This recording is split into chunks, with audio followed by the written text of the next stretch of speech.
Om Namah Shivaya. A warm welcome to Amrita Chintanam, a virtual satsang organized by MA Mutt, Bangalore. Today we have with us Brahmachari Atmiratamrita Chaitanya, who is going to throw some light on Indian culture or Bharatiya Samskruti.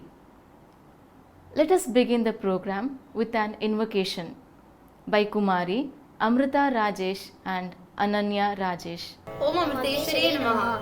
My name is Amrita. My name is Ananya. And we would like to thank Swami Amrita Geetananda ji for giving us the opportunity to sing. We will be singing a kriti in Ragam Amrita Varshini called Anandamrita Karshini in Talam Adi. We offer this kriti at Amma Floristi. Om Amriteshwari Namaha. Anandamrita Karshini Amrita Varshini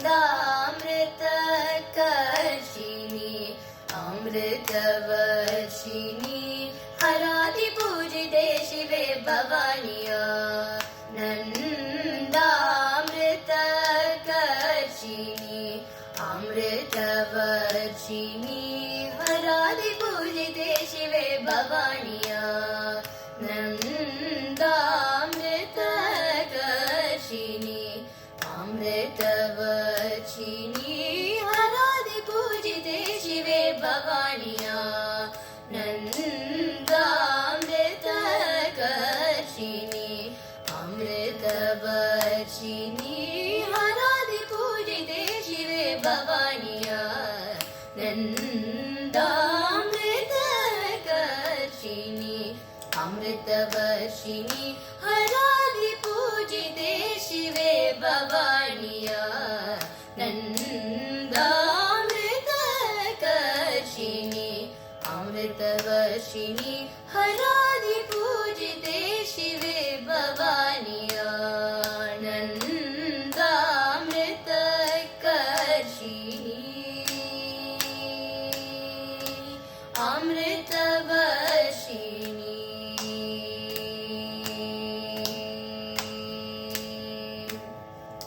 Shri Nandanadi Samrakshini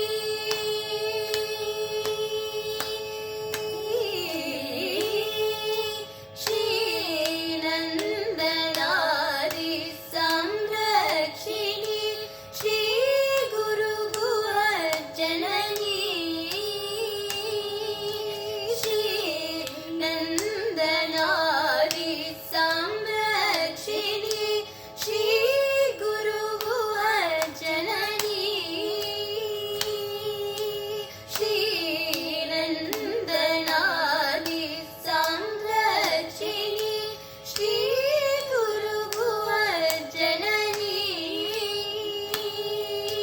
Shri Nandanadi Samrakshini Shri Guru Janani Chitrupini Sananda Hridaya Hridaye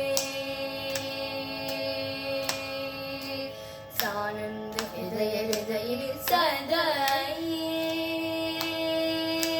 Sananda Hridaya Hridaye Sadaye Satya Suvrashtiye Davi Tvam Santatam Chintaye Amriteshwari Saritam Varshaya Varshaya Varshaya Sananda Hridaya Hridaye Sadaye Satya Suvrashtiye Davi Tvam Santatam Chintaye Amriteshwari Saritam Varshaya Varshaya Varshaya Gama Pani Sani Papa Mama Gagasa Ni Pani Ni Sani Saga Mapa Magasa Gama Pani Sani Papa Mama Gagasa Ni Pani Ni Sani Saga Mapa Magasa Gama Pani Pani Saga Sani Papa Magasa Sani Papa Magasa Gama Pani Pani Saga Sani Papa Magasa Sani Papa Magasa Nandamrita Karshini Amrita Varshini Haradi Pujite Shive Bhavaniya Nandamrita Karshini We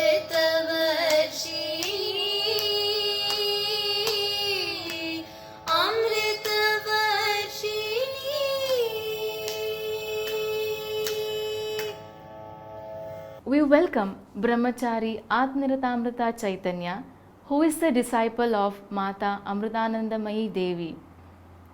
He is associated with Amma for more than 3 decades now. He is an instrument in Amma's hands, spreading the message of love, service and compassion across Karnataka and Mysore as the center through Amma's various projects and humanitarian activities. He is also one of the national coordinator of Ayudh, which is an international youth movement. Brahmachari Atmanitamrita Chaitanya has also composed several Kannada soul-stirring bhajans and also conducted many lectures and saptahas across Karnataka. ಓಂ ಶ್ರೀ ಗುರುಭ್ಯೋ ನಮಃ ಹರಿ ಓಂ ಧ್ಯಾಯಾಮೋ ಧವಳಾವಗುಂಠನವತೀಂ ತೇಜೋಮಯೀಂ ನೈಷ್ಠಿಕೀಂ ಸ್ನಿಗ್ಧಾಪಾಂಗವಿಲೋಕಿನೀಂ ಭಗವತೀಂ ಮಂದಸ್ಮಿತಶ್ರೀಮುಖೀಂ ವಾತ್ಸಲ್ಯಾಮೃತವರ್ಷಿಣೀಂ ಸುಮಧುರಂ ಸಂಕೀರ್ತನಾಲಾಪಿನೀಂ ಶ್ಯಾಮಾಂಗೀಂ ಮಧುಸಿಕ್ತಸೂಕ್ತಿಂ ಅಮೃತಾನಂದಾತ್ಮಿಕಾಮೀಶ್ವರೀಂ ಮೂಕಂ ಕರೋತಿ ವಾಚಾಲಂ ಪಂಗುಂ ಲಂಘಯತೆ ಗಿರಿಂ ಯತ್ಕೃಪಾತಮಹಂ ವಂದೇ ಪರಮಾನಂದಮಾಧವಂ. ಓಂ ಅಮೃತೇಶ್ವರಿಯೈ ನಮಃ.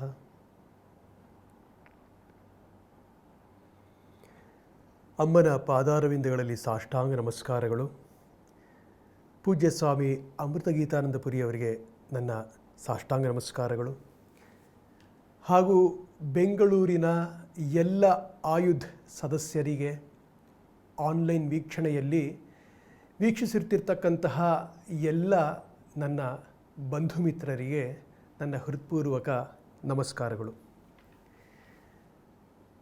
ಭಾರತೀಯ ಸಂಸ್ಕೃತಿ ಎನ್ನುವ ವಿಷಯದ ಕುರಿತು ಇಂದು ಮಾತನಾಡಬೇಕು ಅಂತ ಪೂಜ್ಯ ಸ್ವಾಮಿ ಅಮೃತಗೀತಾನಂದಪುರಿಯವರು ಹೇಳಿದ್ದಾರೆ. ಕೊಟ್ಟಿರುವ ಸಮಯ 45 ನಿಮಿಷಗಳು.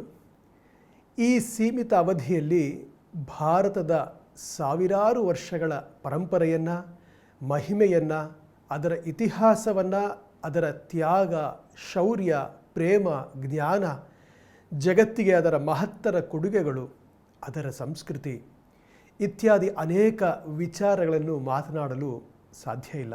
ಕಾರಣ ಸಂಸ್ಕೃತಿ, ಅದು ಭಾರತದ ಸಂಸ್ಕೃತಿ ಎನ್ನುವ ವಿಷಯ ಬಹಳ ಆಳವಾದದ್ದು, ಬಹಳ ವಿಸ್ತಾರವಾದದ್ದು.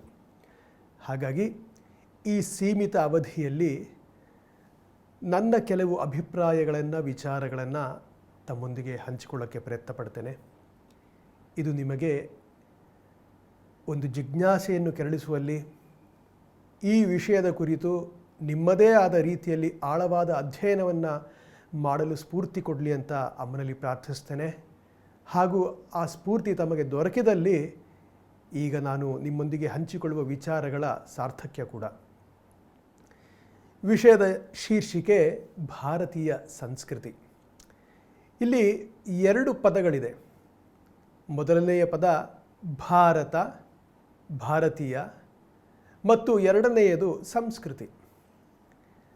ಭಾರತ ಶಬ್ದದ ಅರ್ಥ ಭಾರತ, ಬೆಳಕಿನಲ್ಲಿ ಪ್ರೀತಿಯುಳ್ಳಂಥವರು ಎಂದು ಅರ್ಥ.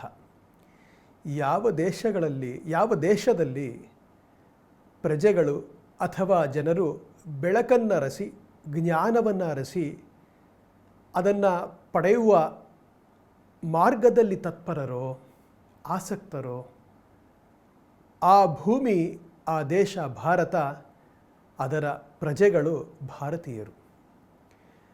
ಭಾತಿ ಸರ್ವೇಷು ಶಾಸ್ತ್ರೇಷು ರತಿ ಸರ್ವೇಷು ಜಂತುಷು ತರಣಂ ಸರ್ವತೀರ್ಥಾನಾಂ ತೇನ ಭಾರತ ಮುಚ್ಯತೆ ಅಂತ ಮಹಾಭಾರತಕ್ಕೆ ಹೇಳಲಾಗಿದೆ.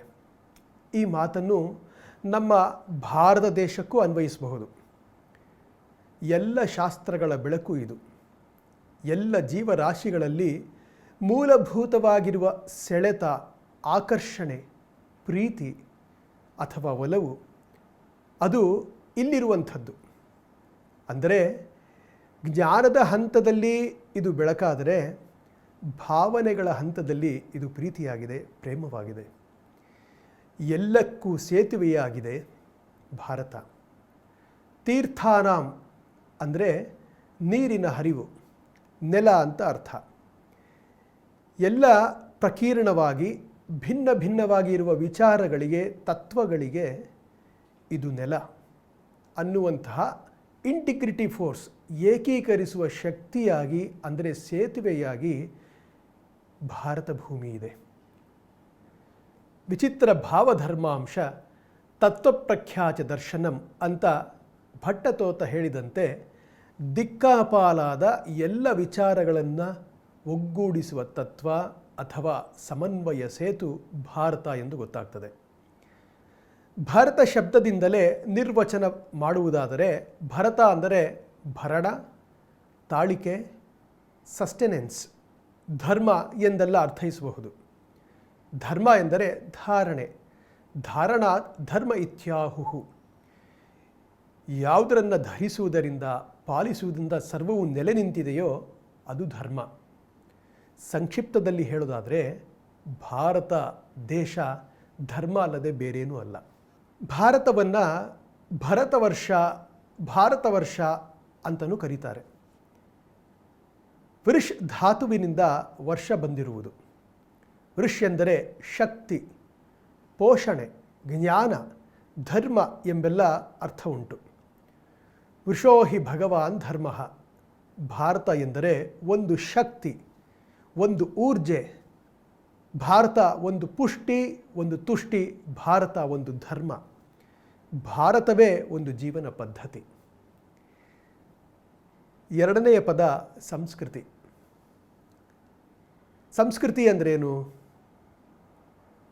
ಇಂಗ್ಲೀಷ್ ಭಾಷೆಯಲ್ಲಿ ನಾವು ಹೇಳೋದಾದರೆ ಕಲ್ಚರ್ ಅಂತ ಕರಿತೇವೆ. ಆದರೆ ವಾಸ್ತವದಲ್ಲಿ ಸಂಸ್ಕೃತಿ ಪದಕ್ಕೆ ಸರಿಯಾದ ಸಂವಾದಿಯಾದ ಪದ, ಆ ಪದದ ಸಮಗ್ರ ಅರ್ಥವನ್ನು ಸೂಚಿಸುವಂತಹ ಯಾವುದೇ ಪದ ಆಂಗ್ಲ ಭಾಷೆಯಲ್ಲಿ ಇಲ್ಲ. ನಿಮಗೆ ಆಶ್ಚರ್ಯವಾಗಬಹುದು, ಸಂಸ್ಕೃತಿ ಅಥವಾ ಈ ಕಲ್ಚರ್ ಪದ ಬಹಳ ಹಳೆಯ ಪದವೇನಲ್ಲ. ಕಲ್ಚರ್ ಶಬ್ದ ಏನಿದೆ ಆಂಗ್ಲ ಭಾಷೆಯಲ್ಲಿ, ಇದು ಪ್ರಚುರಕ್ಕೆ ಬಂದಿರೋದು ಬಹಳ ವರ್ಷಗಳ ಹಿಂದಿನಿಂದಲೂ ಅಲ್ಲ, ಈಗ ಇತ್ತೀಚೆಗೆ 120-150 ವರ್ಷಗಳಿಂದ ಅಷ್ಟೇ. ಮ್ಯಾಥ್ಯೂ ಆರ್ನಾಲ್ಡ್ ಅನ್ನುವ ವ್ಯಕ್ತಿ ಈ ಪದವನ್ನು ಪ್ರಥಮ ಬಾರಿಗೆ ಬಳಸಿದ ತನ್ನ ಒಂದು ಕೃತಿಯಲ್ಲಿ. ಅನಂತರ ಎಲ್ಲರೂ ಈ ಪದವನ್ನು ಬಳಸೋದಕ್ಕೆ ಪ್ರಾರಂಭಿಸಿದರು. ಈ ಪದ ಕಲ್ಚರ್ ಲ್ಯಾಟಿನ್ ಪದದಲ್ಲಿನ ಕಲ್ಟಸ್ ಅನ್ನುವ ಪದದಿಂದ ಬಂದಿದೆ. ಈ ಲ್ಯಾಟಿನ್ ಒಂದು ತರಹ ನಮ್ಮ ಸಂಸ್ಕೃತ ಭಾಷೆ ಇದ್ದಂತೆ. ಒಂದು ಪದಕ್ಕೆ 4-6 ಅರ್ಥಗಳಿದೆ. ಹಾಗಾಗಿ ಕಲ್ಟಸ್ ಪದಕ್ಕೆ ಅರ್ಥ ಗೌರವ ನೀಡುವುದು, ನಂಬಿಕೆ ಇಡುವಂಥದ್ದು ಮತ್ತು ಸೇವೆ ಮಾಡುವುದು. ಹಾಗಾಗಿ ಬಹಳ ತಿಳಿಯಾಗಿ ಹೇಳುವುದಾದರೆ ಕಲ್ಚರ್ ಅಂದರೆ ಇನ್ನೊಬ್ಬರಿಗೆ ಗೌರವ ಕೊಡುವಂಥದ್ದು, ಇನ್ನೊಬ್ಬರಲ್ಲಿ ನಂಬಿಕೆ ಇಡುವಂಥದ್ದು, ಇನ್ನೊಬ್ಬರಿಗೆ ಇತರರಿಗೆ ಸೇವೆ ಮಾಡುವಂಥದ್ದು. ಇಲ್ಲಿಂದ ಹಿಡಿದು ನಮ್ಮ ಎಲ್ಲ ಜೀವನದ ವಿಷಯಗಳಲ್ಲಿ ಇದನ್ನು ಹೋಲಿಸಬಹುದು. ನಮ್ಮ ಭಾರತ ದೇಶದ ಬಗ್ಗೆ ಗೌರವವಿರಬೇಕು, ನಮ್ಮ ಗುರು ಹಿರಿಯರಲ್ಲಿ ಗೌರವವಿರಬೇಕು, ನಮ್ಮ ಶಾಸ್ತ್ರದ ಬಗ್ಗೆ ನಮಗೆ ಗೌರವವಿರಬೇಕು. ನಮ್ಮ ಶಾಸ್ತ್ರದಲ್ಲಿ ಹೇಳಿರ್ತಕ್ಕಂತಹ ವಿಚಾರಗಳಲ್ಲಿ, ಗ್ರಂಥದಲ್ಲಿ ಉಲ್ಲೇಖಿಸಿರ್ತಕ್ಕಂತಹ ವಿಚಾರಗಳಲ್ಲಿ, ನಮ್ಮ ಗುರು ಹಿರಿಯರ ವಚನಗಳಲ್ಲಿ, ಅವರ ಆದರ್ಶಗಳಲ್ಲಿ ಗೌರವವಿರಬೇಕು, ನಂಬಿಕೆ ಇರಬೇಕು. ಮಾತ್ರವಲ್ಲ, ಮಾನವ ಸೇವೆಯೇ ಮಾಧವ ಸೇವೆ ಎನ್ನುವ ಧ್ಯೇಯ ವಾಕ್ಯ ಈ ಸನಾತನ ಭೂಮಿಯ ಮಣ್ಣಿನಲ್ಲಿ ಅದು ಅಂತರ್ಗತವಾಗಿದೆ. ಅದರಂತೆ ಸಕಲ ಜೀವರಾಶಿಗಳಲ್ಲಿ ಭಗವಂತನನ್ನು ಕಾಣ್ತಾ ಆ ಭಗವತ್ ಸೇವೆಯನ್ನು ಮಾಡುವ ವೈಖರಿಯೇ ಸಂಸ್ಕೃತಿ. ಭಾರತ ದೇಶದ ಬಹಳ ಪ್ರಮುಖವಾದಂಥ ಸಂಸ್ಕೃತಿ. ಈ ಕಲ್ಚರ್ ಶಬ್ದದಿಂದ ಅನೇಕ ಪದಗಳ ಉತ್ಪನ್ನವಾಗಿದೆ. ಉದಾಹರಣೆ ಕೊಡೋದಾಗಿದ್ದರೆ ಅಗ್ರಿಕಲ್ಚರ್, ಸೆರಿಕಲ್ಚರ್, ಬೋರಿಕಲ್ಚರ್ ಇತ್ಯಾದಿ ಇತ್ಯಾದಿ.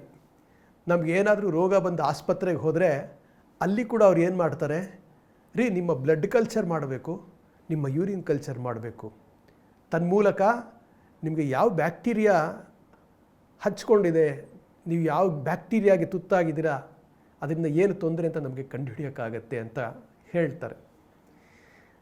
ಈ ಶಬ್ದವನ್ನೇ ಇಟ್ಕೊಳ್ತಾ ಇನ್ನಷ್ಟು ನಾವು ಇದರ ಬಗ್ಗೆ ತಿಳಿಯೋದಕ್ಕೆ ಪ್ರಯತ್ನಿಸೋಣ. ಸಂಸ್ಕೃತಿ ಅಥವಾ ಕಲ್ಚರ್. ಇತ್ತೀಚೆಗೆ ಯಾರೆಲ್ಲ ಅಮ್ಮನ ಭಜನೆಯನ್ನು, ಸಂಧ್ಯಾ ಸಮಯದ ಧ್ಯಾನ, ಸತ್ಸಂಗ ಭಜನೆಯನ್ನು ಆನ್ಲೈನ್ ಮೂಲಕ ವೀಕ್ಷಣೆ ಮಾಡ್ತಾ ಇದ್ದೀರಾ, ತಮಗೆ ಈ ವಿಚಾರದ ನೆನಪನ್ನು ಮಾಡ್ತಾ ಇದ್ದೇನೆ. ಮಕ್ಕಳಿಗೆ ಇಲ್ಲಿ ತಬಲಾ, ಭಗವದ್ಗೀತೆ, ಸಂಸ್ಕೃತ ಶ್ಲೋಕಗಳು, ವೇದ ಮಂತ್ರಗಳನ್ನು ಇಲ್ಲಿ ಹೇಳ್ಕೊಡ್ತಾ ಇದ್ದೇವೆ.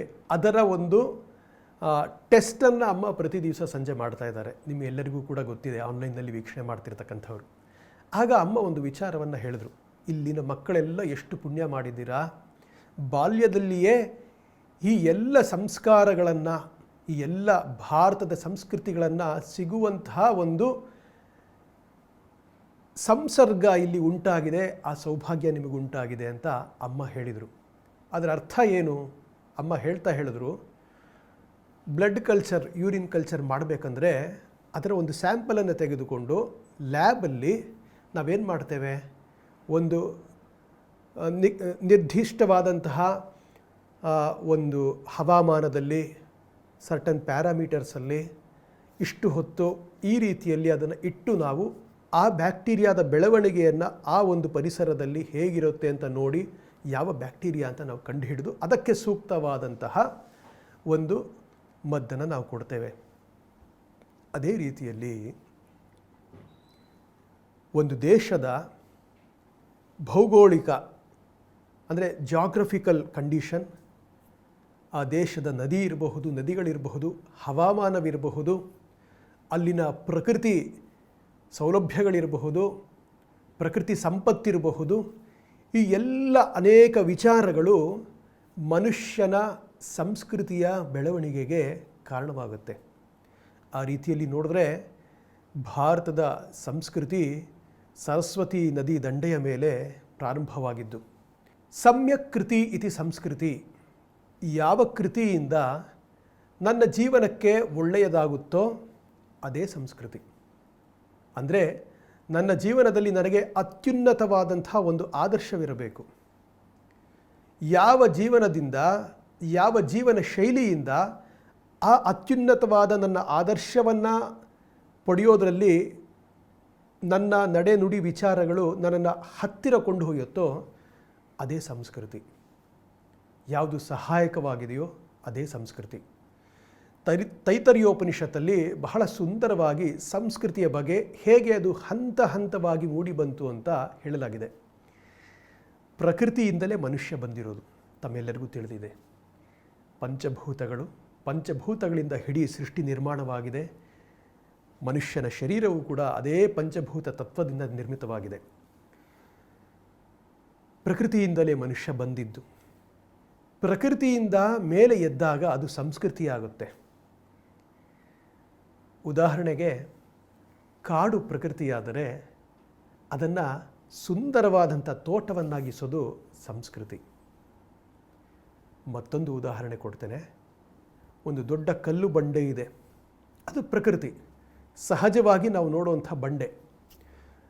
ಯಾರಿಗೆ ಶಿಲ್ಪಶಾಸ್ತ್ರ ಗೊತ್ತಿದೆಯೋ ಆತ ಆ ಬಂಡೆಯನ್ನು ನೋಡಿ, ಆ ಕಲ್ಲಿನ ಗುಣಮಟ್ಟವನ್ನು ನೋಡಿ, ಅದರ ಹಾರ್ಡ್ನೆಸ್ ಏನಿದೆ ಅದನ್ನು ನೋಡಿ, ತಾನು ಮನಸ್ಸಿನಲ್ಲಿ ಭಾವಿಸಿರ್ತಕ್ಕಂಥ ಒಂದು ಆಕೃತಿಯನ್ನು ಈ ಕಲ್ಲಲ್ಲಿ ಮೂಡಿಸಬಹುದು ಅಂತ ನಂಬುತ್ತಾ ಆ ಕಲ್ಲಿನಿಂದ, ಆ ಬಂಡೆಯಿಂದ ಸುಂದರವಾದಂಥ ಪ್ರತಿಮೆಯನ್ನು ಮೂಡಿಸ್ತಾನಲ್ಲ, ಆ ಸುಂದರ ಪ್ರತಿಮೆ ಸಂಸ್ಕೃತಿ.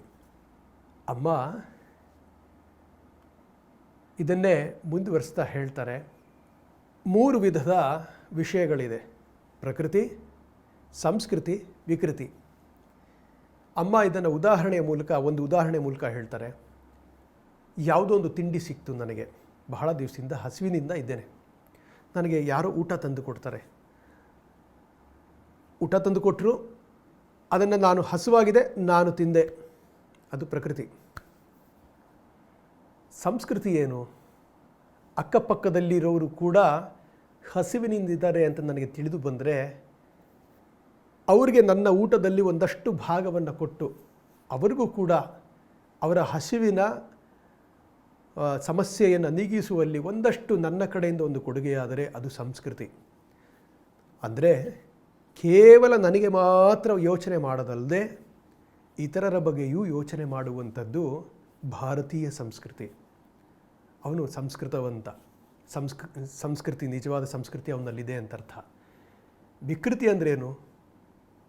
ತನ್ನ ಹಸಿವನ್ನು ತೀರಿಸ್ಕೊಂಡ, ಪಕ್ಕದವನಿಗೂ ಊಟ ಸಿಕ್ಕಿದೆ, ಅವನು ತಿಂತಾ ಇದ್ದಾನೆ, ಅದನ್ನೂ ಕಿತ್ಕೊಂಡು ತಿನ್ನೋನು, ಅವನು ವಿಕೃತಿ. ಅವನಲ್ಲಿರ್ತಕ್ಕಂಥದ್ದು ವಿಕೃತಿ. ಇದನ್ನು ಅಮ್ಮ ಹೇಳ್ತಾರೆ. ಇದನ್ನು ನಾವು ಜೀವನದಲ್ಲಿ ನೋಡಬಹುದು.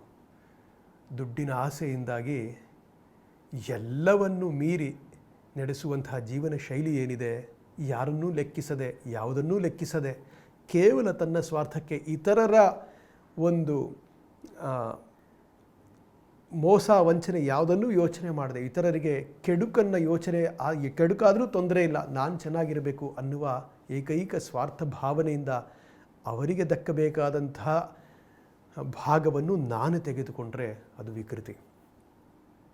ಮನುಷ್ಯನ ಜನನ ಪ್ರಕೃತಿಯಾದರೆ ಒಳ್ಳೆಯ ಮೌಲ್ಯಗಳನ್ನು ಮೈಗೂಡಿಸಿಕೊಳ್ಳುವುದು, ಸ್ವಾರ್ಥರಹಿತ ಸಾರ್ಥಕ ಜೀವನವನ್ನು, ಅತ್ಯುನ್ನತ ಆದರ್ಶವನ್ನು ಪಡೆಯುವಲ್ಲಿ ಸನ್ನದ್ಧನಾಗಿ ನನ್ನ ಜೀವನ ಶೈಲಿಯನ್ನು ನಾನು ಅಳವಡಿಸ್ಕೊಳ್ಳೋದಿದೆಯಲ್ಲ, ತನ್ಮೂಲಕ ಇತರರಿಗೂ ಒಳ್ಳೆಯದಾಗೋದಿದೆಯಲ್ಲ, ಅದೇ ಸಂಸ್ಕೃತಿ. ಮನುಷ್ಯನ ನಡೆ, ನುಡಿ, ಆಚಾರ, ವಿಚಾರ, ಅವನ ಜೀವನ ಪದ್ಧತಿಗಳು ಇತ್ಯಾದಿ ಸಮಗ್ರದಲ್ಲಿ ಸಂಸ್ಕೃತಿ ಅಂತ ಹೇಳಲಾಗ್ತದೆ. ಭಾರತೀಯ ಸಂಸ್ಕೃತಿ ಅಂದರೆ ಈ ಪುಣ್ಯ ಭೂಮಿಯಲ್ಲಿ ನಮ್ಮ ಹಿರಿಯರು ನಡೆದು ಬಂದ ಆ ದಾರಿಯನ್ನು, ಅವರ ಉನ್ನತ ಆಚಾರ ವಿಚಾರಗಳನ್ನು, ಅವರ ಕೊಡುಗೆಗಳನ್ನು, ಅವರ ಜೀವನ ಪದ್ಧತಿಗಳನ್ನು, ಅವರ ಮೌಲ್ಯಗಳನ್ನು ಮೈಗೂಡಿಸಿಕೊಳ್ಳೋದೇ ಭಾರತೀಯ ಸಂಸ್ಕೃತಿ. ಈ ಸಂಸ್ಕೃತಿ ಎಲ್ಲಿ ಸಿಗುತ್ತೆ ಅನ್ನುವ ಒಂದು ಪ್ರಶ್ನೆ ಸಹಜವಾಗಿ ಮೂಡಬಹುದು. ಅದಕ್ಕೆ ಶ್ರೀ ಡಿ ವಿ ಗುಂಡಪ್ಪನವರ ಒಂದು ಸುಂದರವಾದ ಕಗ್ಗ, ಮಂಕುತಿಮ್ಮನ ಕಗ್ಗದಿಂದ ಒಂದು ಕಗ್ಗ ಜ್ಞಾಪಕ ಬರ್ತಾ ಇದೆ. ಅವರು ಹೇಳ್ತಾರೆ, ದೇವಮಂದಿರ ಭಜನೆ ಪೂಜೆ ಪ್ರಸಾದಗಳು, ದೇವಮಂದಿರ ಭಜನೆ ಪೂಜೆ ಪ್ರಸಾದಗಳು, ಜೀವನದ ಅಲಂಕಾರ ಮನಸ್ಸಿನ ಉದ್ಧಾರ. ದೇವಮಂದಿರ ಭಜನೆ ಪೂಜೆ ಪ್ರಸಾದಗಳು, ಜೀವನದ ಅಲಂಕಾರ ಮನಸ್ಸಿನ ಉದ್ಧಾರ. ಭಾವವಂ ಶುಲ್ಕ ಜಗದಿಂಬಿಡಿಸಿ ಮೇಲ್ವೊಯ್ವ ಆವುದಾದೊಳಿತು ಮಂಕುತಿಮ್ಮ ಅಂತ ಹೇಳ್ತಾರೆ. ಅದನ್ನು ಬಿಡಿಸಿ ಹೇಳ್ತೇನೆ. ದೇವಮಂದಿರ,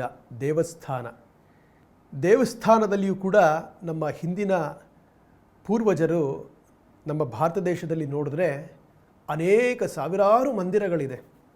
ಅದನ್ನು ಯಾತಕ್ಕೆ ನಿರ್ಮಾಣ ಮಾಡಿದ್ರು? ನಮ್ಮನ್ನು ಭಾರತೀಯರನ್ನು ಮೂರ್ತಿ ಪೂಜಕರು, ಐಡಲ್ ವರ್ಷಿಪರ್ಸ್ ಅಂತ ಕರೀತಾರೆ. ಆದರೆ ನಾವು ಅರ್ಥ ಮಾಡ್ಕೊಳ್ಬೇಕು, ನಾವು ಎಂದಿಗೂ ಮೂರ್ತಿ ಪೂಜಕರಾಗೇ ಇರಲಿಲ್ಲ, ಇವತ್ತಿಗೂ ಇಲ್ಲ. We are not idol worshippers. ನಾವು ಭಗವಚ್ಚೇತನದ, ಭಗವಂತನ ಆ ಚೈತನ್ಯದ ಆರಾಧಕರು.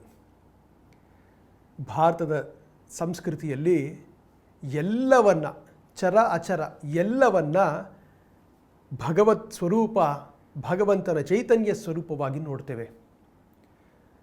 ವೇದಗಳಲ್ಲಿ ಭಗವಂತ ನಿರಾಕಾರ ತತ್ವ ಅಂತ ಹೇಳಲಾಗಿದೆ. ಅವನ ಅನೇಕ ಗುಣಗಳನ್ನು ವರ್ಣಿಸಲಾಗಿದೆ. ಹೇಗೆ ಅದನ್ನು ನಾವು ಪಡಿಬಹುದು, ಭಗವತ್ ಸಾಕ್ಷಾತ್ಕಾರವನ್ನು ಪಡಿಬಹುದು ಅಂತಲೂ ಹೇಳಲಾಗಿದೆ.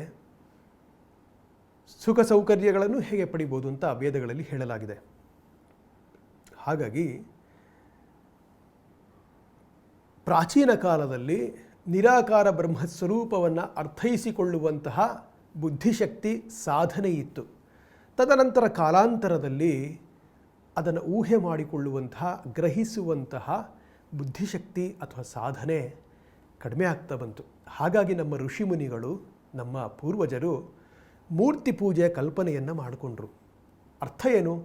ಯಾವುದೋ ರಸ್ತೆಯಲ್ಲಿ ಇರ್ತಕ್ಕಂಥ ಒಂದು ಕಲ್ಲನ್ನು, ಅದನ್ನು ಕೆತ್ತಿ ಯಾವುದೋ ಒಂದು ದೇವತೆಯ ಒಂದು ಆಕಾರವನ್ನು ಕೊಟ್ಟು ಅದರ ಬಿಂಬವನ್ನು ಮಾಡಿ ಅಲ್ಲಿಟ್ಟು ನಾವು ಆ ಕಲ್ಲಿಗೆ ಪೂಜೆ ಮಾಡ್ತಾ ಇಲ್ಲ. ವಾಸ್ತವದಲ್ಲಿ ಆ ಕಲ್ಲಿನಲ್ಲಿ ನಾವು ನೋಡ್ತಾ ಇರೋದು ಆ ಪರಬ್ರಹ್ಮ ಚೈತನ್ಯವನ್ನು.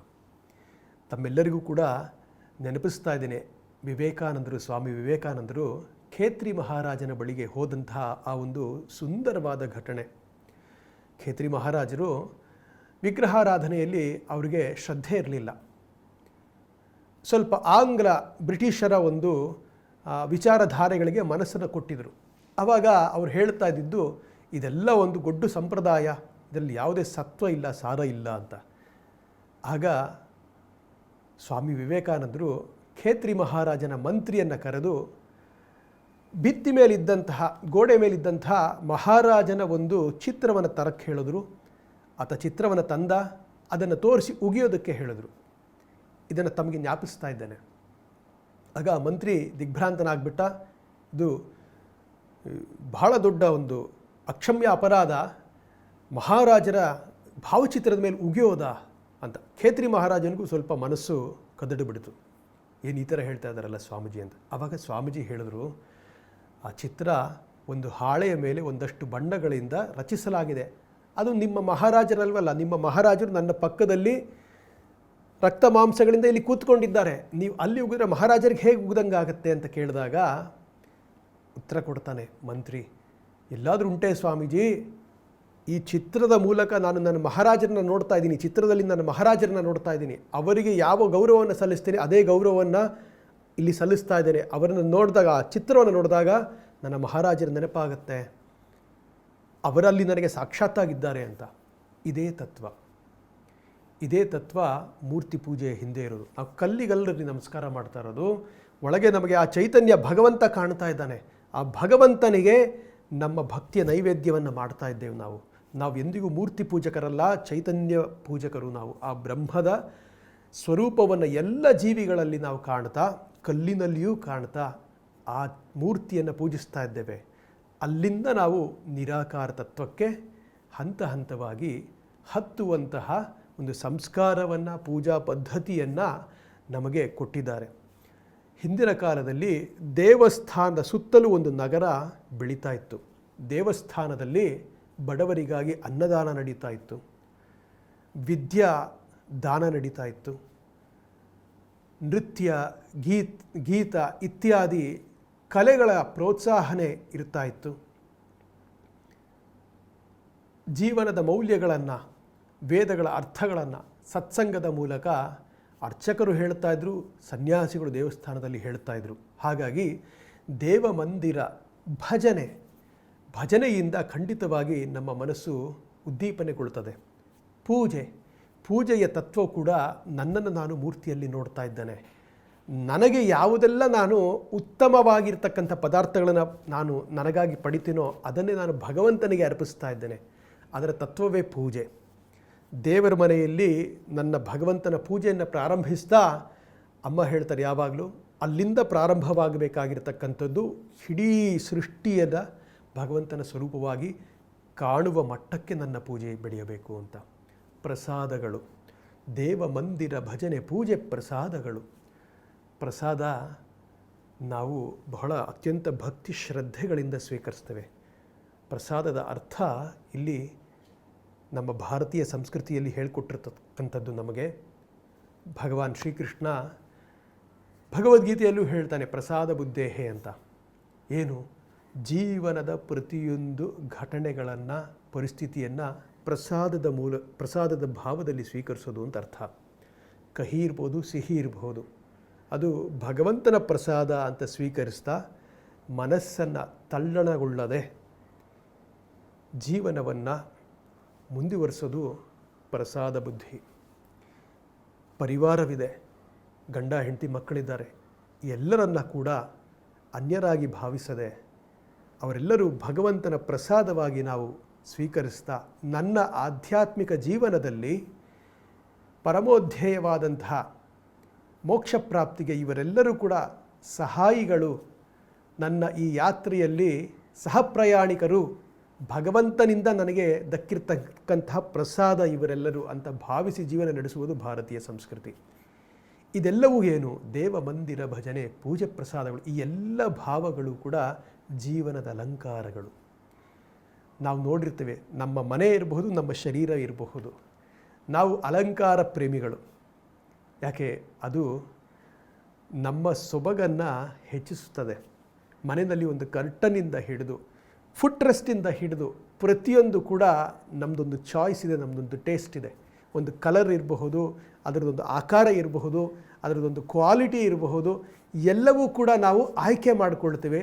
ಅದು ಮಾತ್ರ ಅಲ್ಲ, ಒಂದು ಫೋಟೋ ಇದೆ ಅಂತ ಇಟ್ಕೊಳ್ಳಿ, ಅದಕ್ಕೆ ಒಂದು ಮಾಲೆ ಹಾಕ್ತೇವೆ, ನೀಟಾಗಿ ಚಂದನ ಕುಂಕುಮ ಇಡ್ತೇವೆ, ಅದಕ್ಕೆ ಒಂದು ಸೀರೆಯನ್ನು ಉಡಿಸ್ತೇವೆ, ಅದಕ್ಕೆ ಒಂದು ಒಳ್ಳೆ ಪೀಠವನ್ನು ಇಡ್ತೇವೆ, ಅಲಂಕಾರ ಮಾಡ್ತೇವೆ.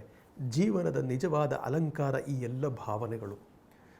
ಈ ಎಲ್ಲ ಭಾವನೆಗಳು ಅಲಂಕಾರ ರೂಪದಲ್ಲಿದ್ದು ಏನು ಮಾಡ್ತಾ ಇದೆ ಅಂದರೆ ಮನಸ್ಸಿನ ಉದ್ಧಾರ. ಭಾವವಂ, ಮನಸ್ಸಿನ ಭಾವವನ್ನು ಕ್ಷುಲ್ಲಕ ಜಗದಿಂ ಬಿಡಿಸಿ ಮೇಲ್ವೊಯ್ಯುವವು. ಯಾವುದಾದರೊಳಿತು, ಯಾವುದಾದರೂ ಆಗಲಿ, ಯಾವುದಾದ್ರೂ ವಿಚಾರಗಳಾಗಲಿ, ಯಾವುದು ಈ ಕ್ಷುಲ್ಲಕ ಜಗದಿಂದ ನನ್ನ ಮನಸ್ಸನ್ನು ಬಿಡಿಸಿ ಮೇಲಕ್ಕೆ ಒಯ್ತದೆ, ಅದೆಲ್ಲವೂ ಕೂಡ ಮನಸ್ಸಿನ ಉದ್ಧಾರ. ಅದೇ ಸಂಸ್ಕೃತಿ ಮಂಕುತಿಮ್ಮ ಅಂತ ಡಿ ವಿ ಗುಂಡಪ್ಪನವರು ಬಹಳ ಸೊಗಸಾಗಿ ವರ್ಣಿಸಿದ್ದಾರೆ.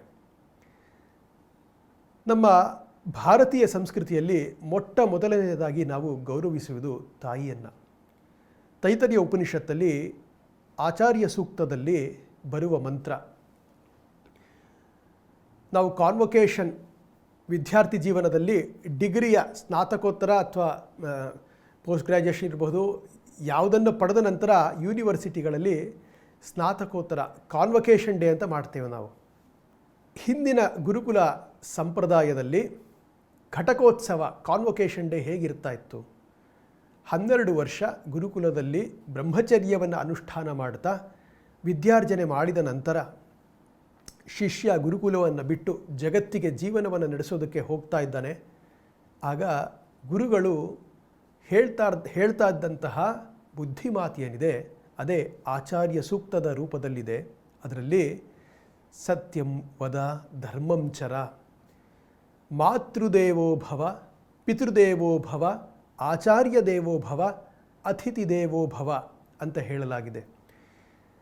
ತಾಯಿ ದೇವರು, ತಾಯಿಯನ್ನು ದೇವರೆಂದು ಭಾವಿಸು, ದೇವರೆಂದು ಕಾಣು. ಮೊದಲನೇ ಸ್ಥಾನ ನಮ್ಮ ಜೀವನದಲ್ಲಿ ತಾಯಿಗೆ ಕೊಟ್ಟಿದ್ದೇವೆ. ಭಾರತೀಯ ಸಂಸ್ಕೃತಿಯಲ್ಲಿ ಸ್ತ್ರೀಗೆ ನಾವು ಕೊಟ್ಟಿರ್ತಕ್ಕಂಥ ಸ್ಥಾನ ಏನು? ಅತ್ಯುನ್ನತವಾದ ಸ್ಥಾನ. ಭಗವಂತನ ಜೊತೆಗೆ ನಾವು ಕೊಟ್ಟಿರ್ತಕ್ಕಂಥದ್ದು ತಾಯಿ, ತಾಯಿಯ ಸ್ಥಾನ. ಮಹಿಳೆಯರಿಗೆ ತಾಯಿಯ ಸ್ಥಾನವನ್ನು ಕೊಟ್ಟಿದ್ದೇವೆ, ಅತ್ಯುನ್ನತವಾದ ಸ್ಥಾನ. ತಾಯಿ ಮೊದಲಾದರೆ ನಂತರ ತಂದೆ ಆಚಾರ್ಯರನ್ನು ನಾವು ಹಾಗೆ ಬಿಟ್ಟಿಲ್ಲ. ತಂದೆ 2ನೇ ಸ್ಥಾನ, ಆಚಾರ್ಯರು 3ನೇ ಸ್ಥಾನ, ಅತಿಥಿಗಳಿಗೂ ಕೂಡ 4ನೇ ಸ್ಥಾನ ಕೊಟ್ಟಿದೆ. ಅವರನ್ನೂ ಕೂಡ ದೇವರಂತೆ ಭಾವಿಸು, ದೇವರೆಂದು ಭಾವಿಸು ಅಂತ. ಕಾರಣ ನಮ್ಮನ್ನು ನಮಗಿಂತಲೂ ಹೆಚ್ಚು ಪ್ರೇಮಿಸುವುದು, ನಂಬುವುದು ತಾಯಿ ಮಾತ್ರ. ಮಕ್ಕಳಿಂದ ಏನನ್ನೂ ಅಪೇಕ್ಷಿಸದೆ, ಏನನ್ನು ನಿರೀಕ್ಷಿಸದೆ ತನ್ನ ಎಲ್ಲವನ್ನು ಕೊಡುವವಳು ತಾಯಿ ಮಾತ್ರ. ಶಂಕರಾಚಾರ್ಯರು ಮಾತೃಪಂಚಕದಲ್ಲಿ ತಾಯಿಯ ಮಹಿಮೆಯನ್ನು ಬಾಯಿ ತುಂಬ ಕೊಂಡಾಡಿದ್ದಾರೆ. ಹಾಗಾಗಿ ಮಹಿಳೆಯರಿಗೆ ತಾಯಿ ಸ್ಥಾನವನ್ನು ಕೊಡ್ತಾ, ಅತ್ಯುನ್ನತ ಸ್ಥಾನವನ್ನು ಕೊಡ್ತಾ ಭಾರತೀಯ ಸಂಸ್ಕೃತಿ ಜಗತ್ತಿಗೆ ಒಂದು ಮೇಲ್ಪಂಕ್ತಿಯನ್ನು ಹಾಕಿಕೊಟ್ಟಿದೆ. ಬೇರೆ ದೇಶಗಳಲ್ಲಿ ಹೆಂಗಸರನ್ನು ಭೋಗವಸ್ತುವಾಗಿ ನೋಡಿದ್ರೆ, ನನ್ನ ಭಾರತದ ಸಂಸ್ಕೃತಿಯಲ್ಲಿ ಸ್ತ್ರೀಯರಿಗೆ ಮಾತೃಸ್ಥಾನವನ್ನು ಕೊಟ್ಟಿದ್ದೇವೆ. ಮಾತ್ರವಲ್ಲ, ನೀವು ಗಮನಿಸುವುದಾದರೆ ನಮ್ಮ ಭಾರತೀಯ ಸನಾತನ ಧರ್ಮದ ಎಲ್ಲ ದೇವತೆಗಳ ಒಂದು ಸಂಕಲ್ಪದಲ್ಲಿ ಸ್ತ್ರೀ ದೇವತೆಗಳ ಸಂಖ್ಯೆಯೇ ಅತ್ಯಂತ ಅಧಿಕವಾಗಿದೆ, ಅತ್ಯಂತ ಬಲಶಾಲಿಯೂ ಕೂಡ. ಭಗವಂತನನ್ನು ತಾಯಿಯಂತೆ ಕೂಡ ನಾವು ಸಂಬೋಧಿಸೋದುಂಟು. ಹಾಗಾಗಿ ಸ್ತ್ರೀಯರಿಗೆ ಮಾತೃಸ್ಥಾನವನ್ನು ಕೊಡ್ತಾ ಜಗತ್ತಿಗೆ ಒಂದು ಆದರ್ಶಪ್ರಾಯವಾಗಿದೆ ನನ್ನ ಭಾರತೀಯ ಸಂಸ್ಕೃತಿ.